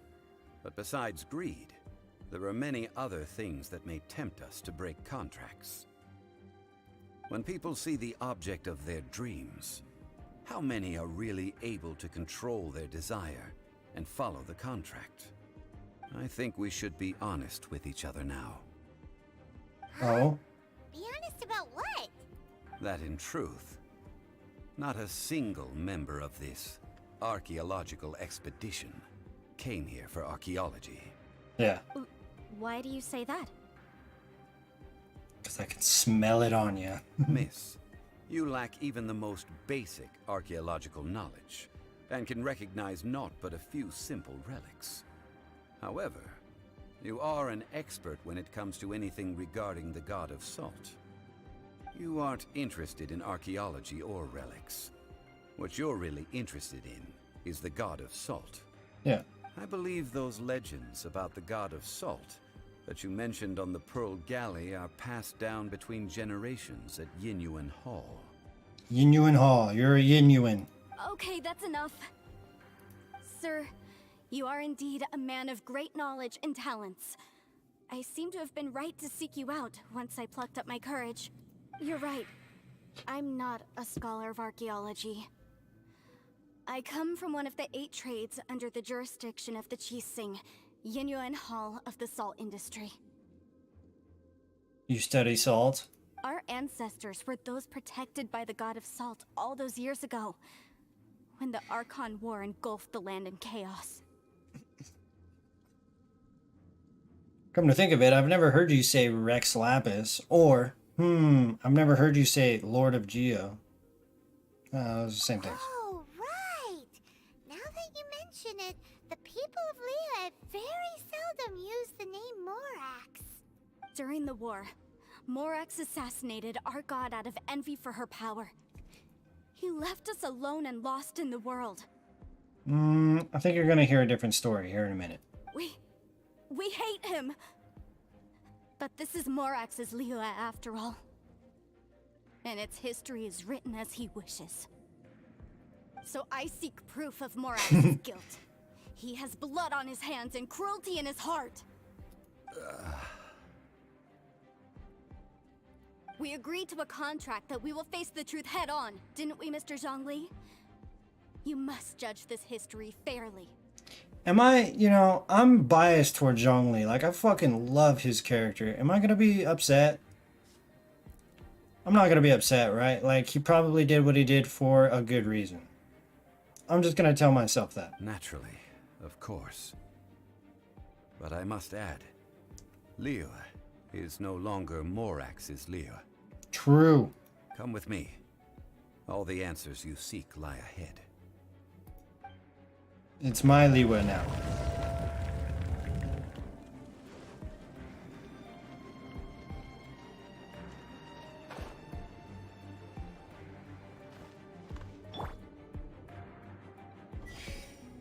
What? I thought a fucking bridge was gonna pop up. Crumble!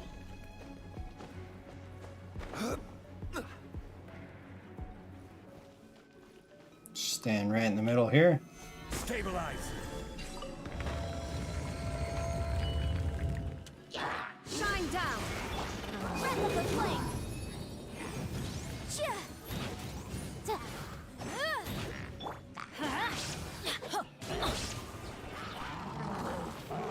I'm going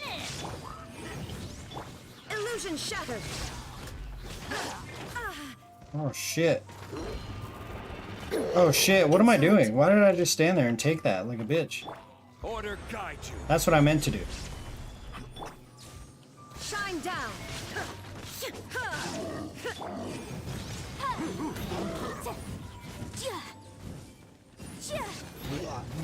Dude, I'm telling you, my Yanpei has more damage output than Ray. Just as an on-field. I'm telling you. There is no escape! Gather! Now you shall perish!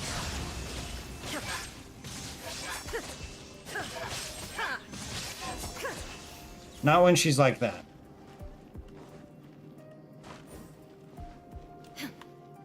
To be fair, Zhongli only knew the brawn and power in his prime. He lacked wisdom and knowledge as he was now, This is with old age. A sword? Very true, good point. Aha! It's a broken sword! This is proof! This proves that the god of salt had to fight back against the evil Morax. But sadly, she was defeated. Is that what it proves, really? I don't know. The power of this sword surely is much greater than that of the Salt Chalice and Salt Ruler. I mean, in real life, that wouldn't prove that, but I get it if it proves that in Genshin. If we can repair the sword, then we can show the world the mighty power of the God of Salt. No, I believe you, Does look Tama. like something left behind after being defeated in battle. 2 pieces of a broken sword. From an archaeological perspective, these are 2 separate relics. According to the contract, you can only claim one. Burn. Why? We were alternating claims to treasure, true. But Clement is no longer here. Yes, but the only one object per claim clause still holds true. You cannot take 2 relics at the same time. This logic! Zhongli, she seems like a good person, and no one is fighting over the treasure. How about you let this one slide, huh? When there's a contract, nothing can be allowed to slide. If the contract is not followed, then it is broken. I wonder if he's like this with contracts because of what happened with the God of Salt. Wouldn't that be an interesting spin if they did that for this story? Right? Maybe he let something slide with the God of Salt, and because of that, she betrayed him or something. And now he's like, no room, man. No! If I only take 1/2, then it can't be repaired, and the power of the God of Salt cannot be restored. Oh, you slipped up. No matter what, I must be faithful to her. Wait, wasn't that a slip up? She never told us that she was trying to bring back the power of the God of Salt. Even if it breaks the contract, I don't care. So you are already decided? Then there is a price to pay for breaking the contract. Can you smell what the rock is cooking? That is to say, you consign yourself to suffer the wrath of the rock. That's okay. The God of Salt gave up her life to protect her people. My sacrifice is nothing compared to that. Roy, okay, alright. Punish me however you want. Just let me take this proof of my faith. No, you can't hit her! Perhaps that punishment would be easier for her. Zhongli's just like fucking slapping the shit out of her. Paimon's like, no, you can't hit her. As punishment, I will tell you the truth. Huh? Oh. The truth? You mean the truth is my punishment? There are other ways you can suffer the wrath of the rock. Yes. The truth that I am about to tell you shall be your price to pay for breaking the contract. I'm afraid to say that the God of Salt, Havria, was not the powerful god you imagine her to be.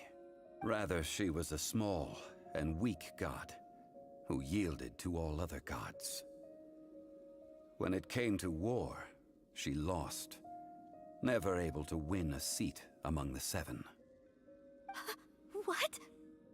During the Archon War, the gods of this world used all their strength and cunning to vie for control of Teyvat. But Havria instead chose to flee. She thought that by giving up before a fight could start, she could save herself and her people from the war.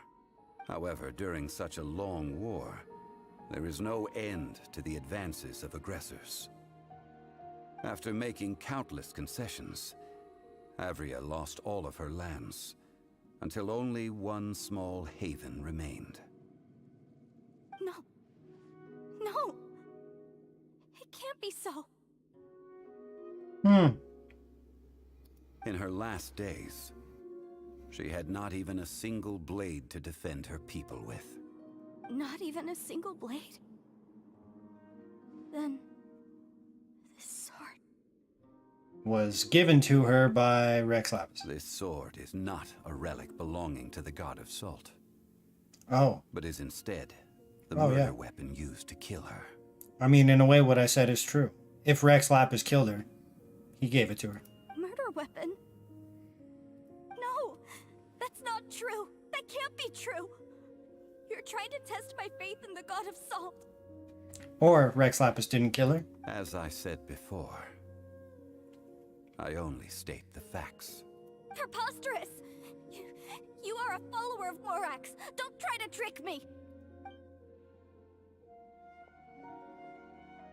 Hey, come back! That's it? That was too much for her to take, I guess. It is a punishment after all. I did not want to tell her such cruel facts, but the contract was broken. Let's follow her deeper into the ruin. There, I fear, we will find something that will leave her no choice but to face the truth.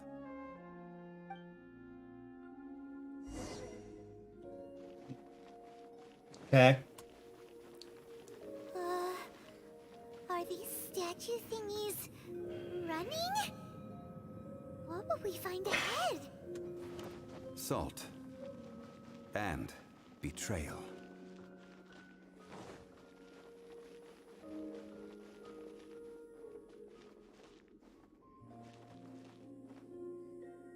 Yo, look what she did to her people. Essentially, he told her, your god was a little bitch, okay?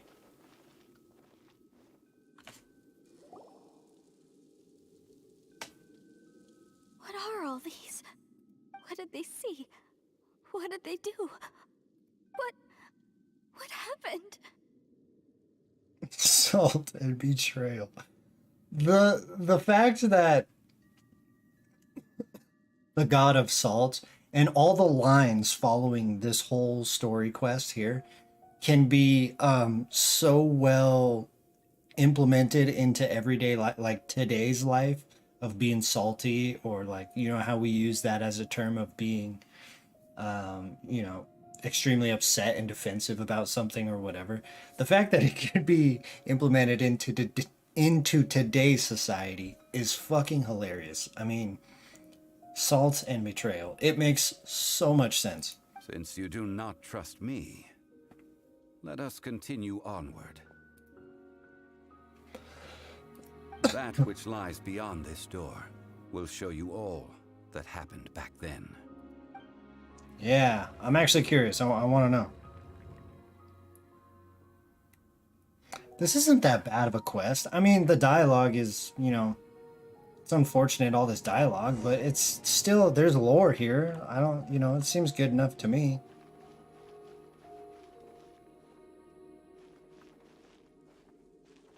Oh, shit. Her people themselves tried to kill her. Or probably did.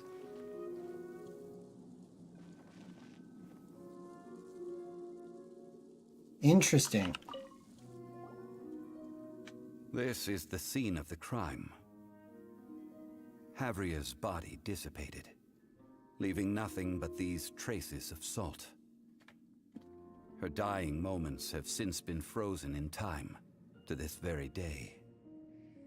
Arafa. Yeah, those are interesting statistics. I have those statistics from my YouTube analytics, right? I know that, I mean, I have similar analytics from YouTube, you know, about more than half of my viewers are male, and a vast majority of them are from the Philippines and the United States. And then the rest are female, and roughly around the age between 25 and 35.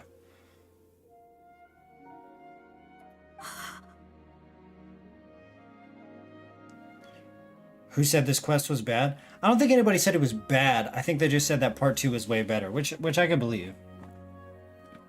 The story continues that some among her people realized at last that this gentle, kind, but weak god could never protect anyone in wartime. The Archon War was cruel in the extreme. Instead of consigning her to the agony of defeat, they thought perhaps it would be better to give her a quick release. But what about these statue thingies? No matter how weak the god, the power that flows forth when they are slain is beyond the strength of mortal coils to bear. Those who could not flee were thus transformed. Those of her people who were untouched by this disaster left for Liyue, where they sought refuge with Rex Lapis. Their descendants feared Havria's remnants and lived in terror that she had laid upon them an eternal curse.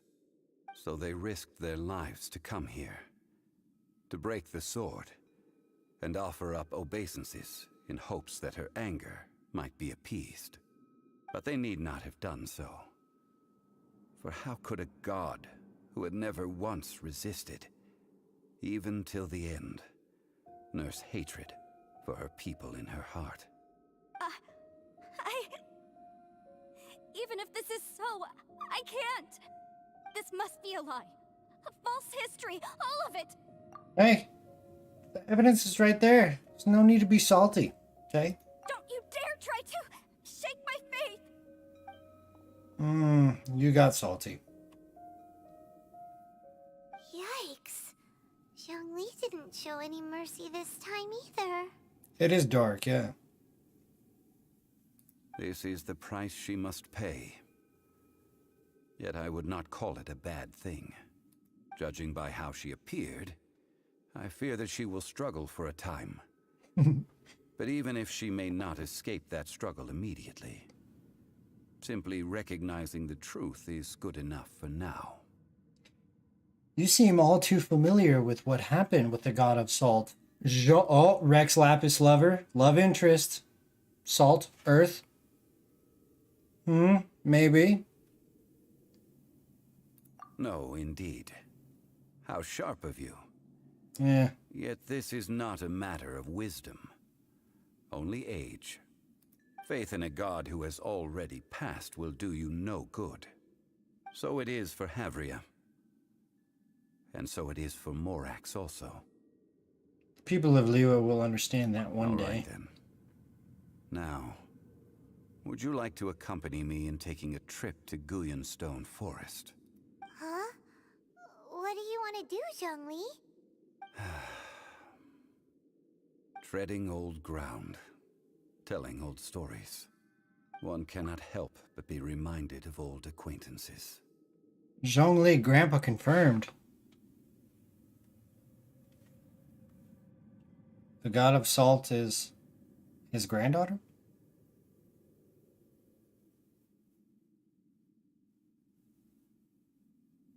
One word. Guizhong?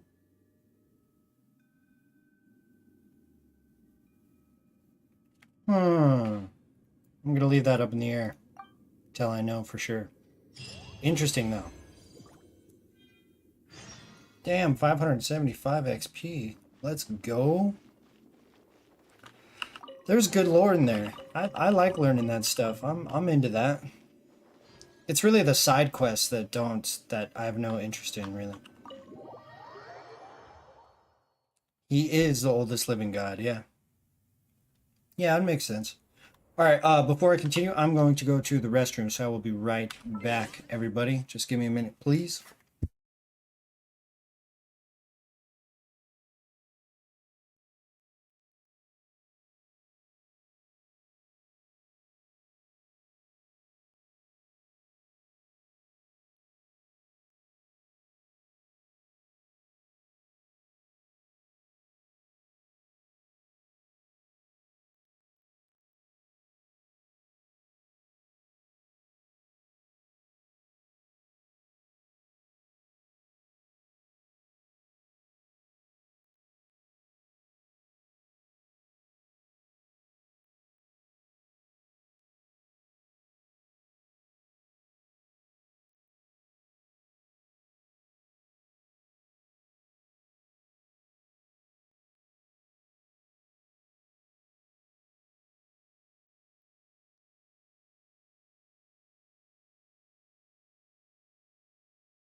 will have order.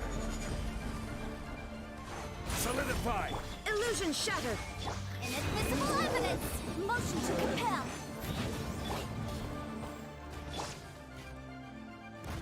Inazuma shines eternal.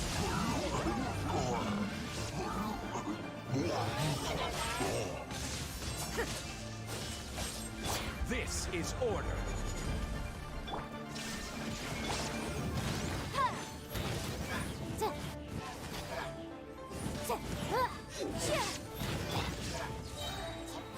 Shine down.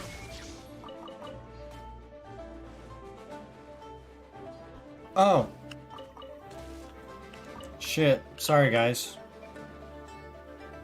You know what? I mute it because I don't want you guys to hear me pee. There is no escape. I'm sure you're all thankful that I don't, Solidify! you know, that I mute it. Incinerate. It's like that thing you hear about how men, when they use public restrooms, they always pee next to the water so nobody can hear them pee, or like how a lot of men do that. I'm one of those.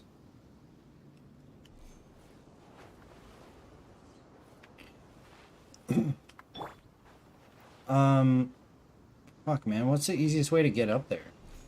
It's so annoying.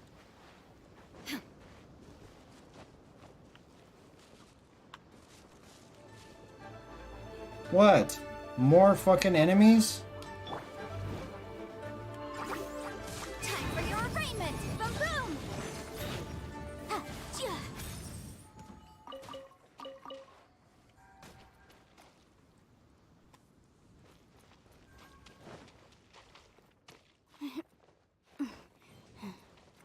Well, yeah, when you go to a public restroom, you know, you don't want to... I mean, I don't know. Or like, for instance, I have a pretty small bladder, so like I'll wake up throughout the night to go to the bathroom. And for whatever reason at night, because I don't want to wake anybody up, I'll pee on the side of the bowl.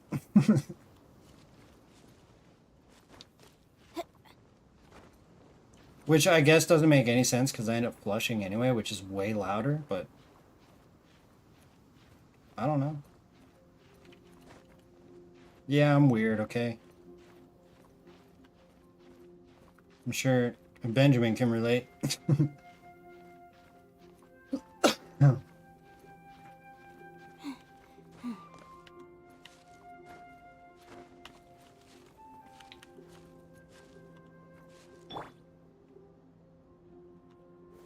Stabilize! Oh, that almost knocked me the fuck out. That's not where I wanted that to go.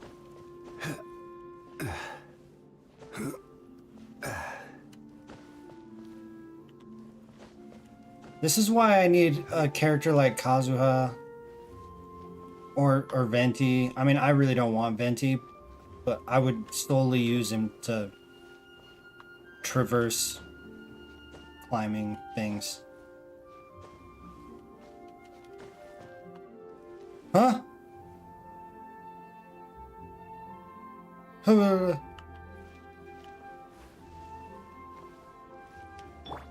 Yeah, let's make this less awkward.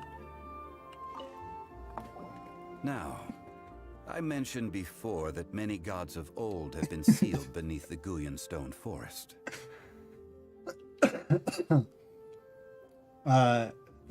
Is the equivalent to a damn vacuum, yeah.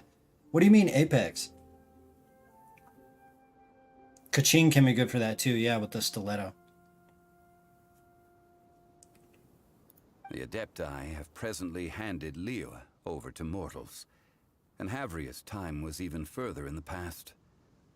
The Salt Chalice and Salt Ruler that she left behind should not return to Liyue. To leave them here is to let them slumber.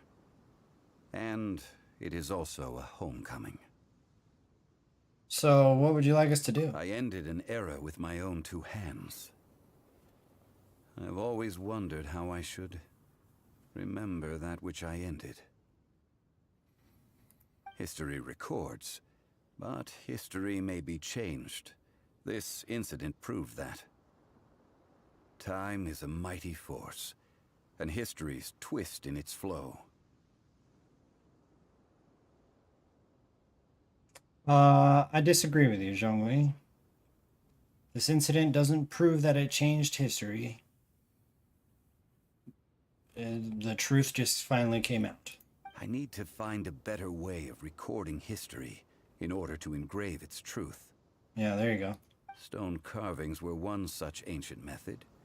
But unchanging stone, immovable earth, even one such as myself. Someday we may all disappear. Zhongli. Therefore, I thought of you, traveler. You are one who crosses the celestial atlas, and who passes through countless worlds. If our history is engraved in your memory, it will one day accompany you into another world. There's never just one truth, that's true. As long as a traveler like you is able to record what happened, then a backup of sorts will exist for times and tides of Teyvat. So that's why you wanted us to come with you?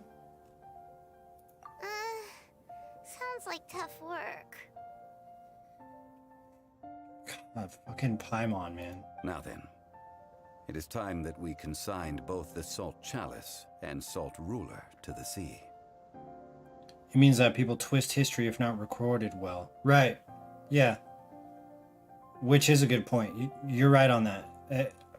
Just the statement of how he said this incident proves that history can be changed is kind of what I was arguing. I don't think I paid attention to, because he made a comment after that about how it twists and changes, right? I don't think that statement registered in my head along with the previous statement, I guess. But yeah, I mean, it makes sense. As I said before, this is the place to which the remnants of many bygone gods are consigned. This includes Osial, Overlord of the Vortex, who the Jade Chamber most recently returned to this ocean prison.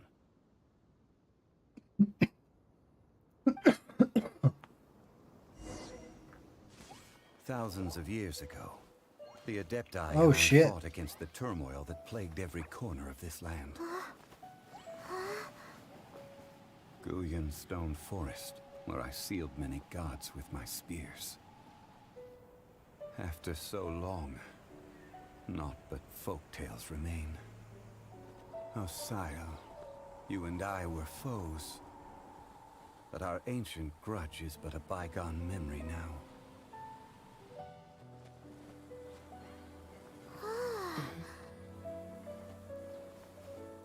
May that which Havria has left behind be yours to subsume.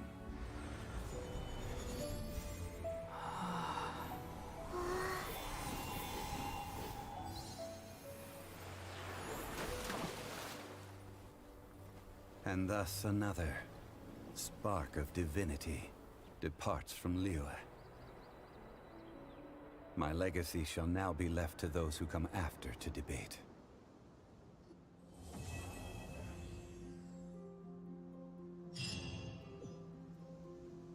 Nice. I enjoyed that. I enjoyed that story quest. That was good. I'm really stoked for part 2.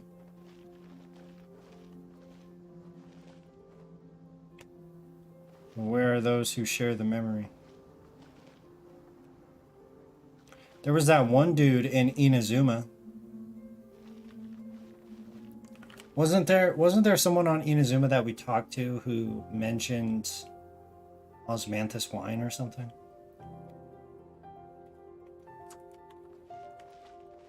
Okay, ultimately, overall consensus of the quest. It had some interesting facts about lore. It's history. It's not necessarily relevant to the current story that we're living in. But I enjoy those things personally. I enjoy the history. It builds more character, right? You get to learn a little bit more about Zhongli and just who Rex Lapises or Morax or whatever the hell you want to call him, right? You get to learn a little bit more, and it builds his character up more, right? Making fans love him more, I think, and this is just my perspective. Inactivity serves no There, it purpose was whatsoever. for the most part, the quest consisted mainly of dialogue, which is unfortunate, but ultimately, I think the dialogue was ultimately captivating. I found lots of good points to joke around about being salty in there. So my experience with part 1 of Zhongli's quest was rather good. And since this is for a video, if you enjoyed this video, give it a like. For part 2, leave a comment down below, and don't forget to smash that subscribe button. And of course, join our Discord down in the description below. And I'll see you guys in the next one. And that there was my little outro for a YouTube video. So let me grab that footage really quick. Oh, shit. Alright. Zhongli's Quest, Part 1. Let's fucking go.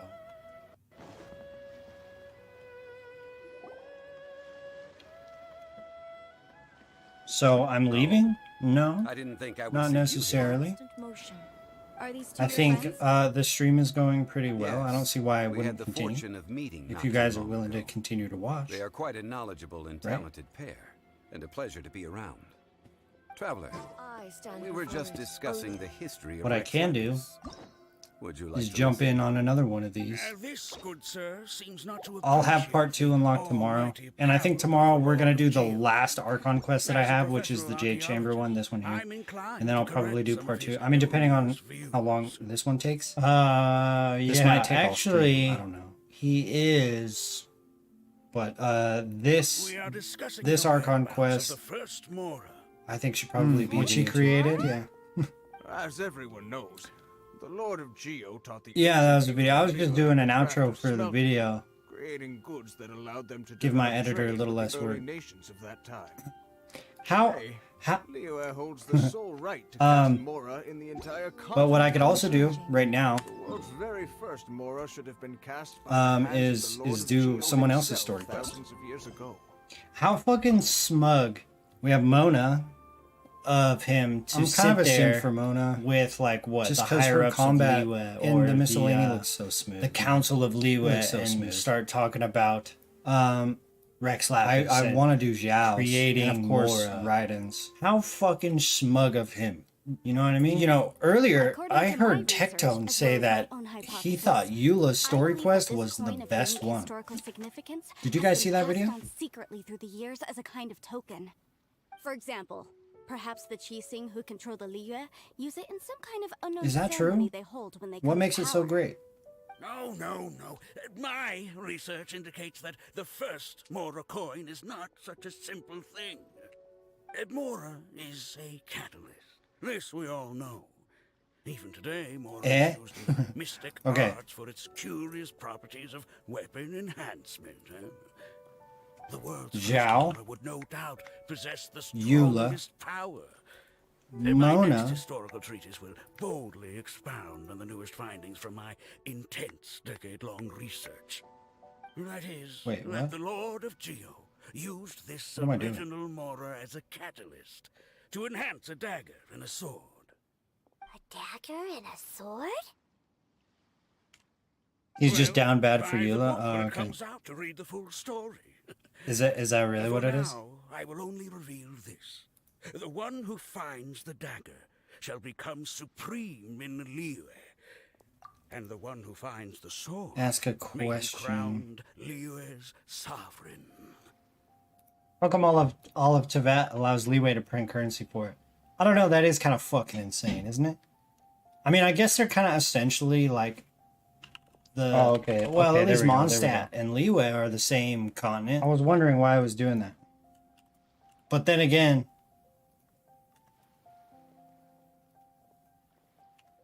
yeah, I don't know. That's pretty fucked up. I don't think.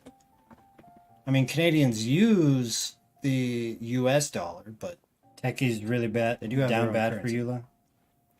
I don't know. I could see that. Fucking weird.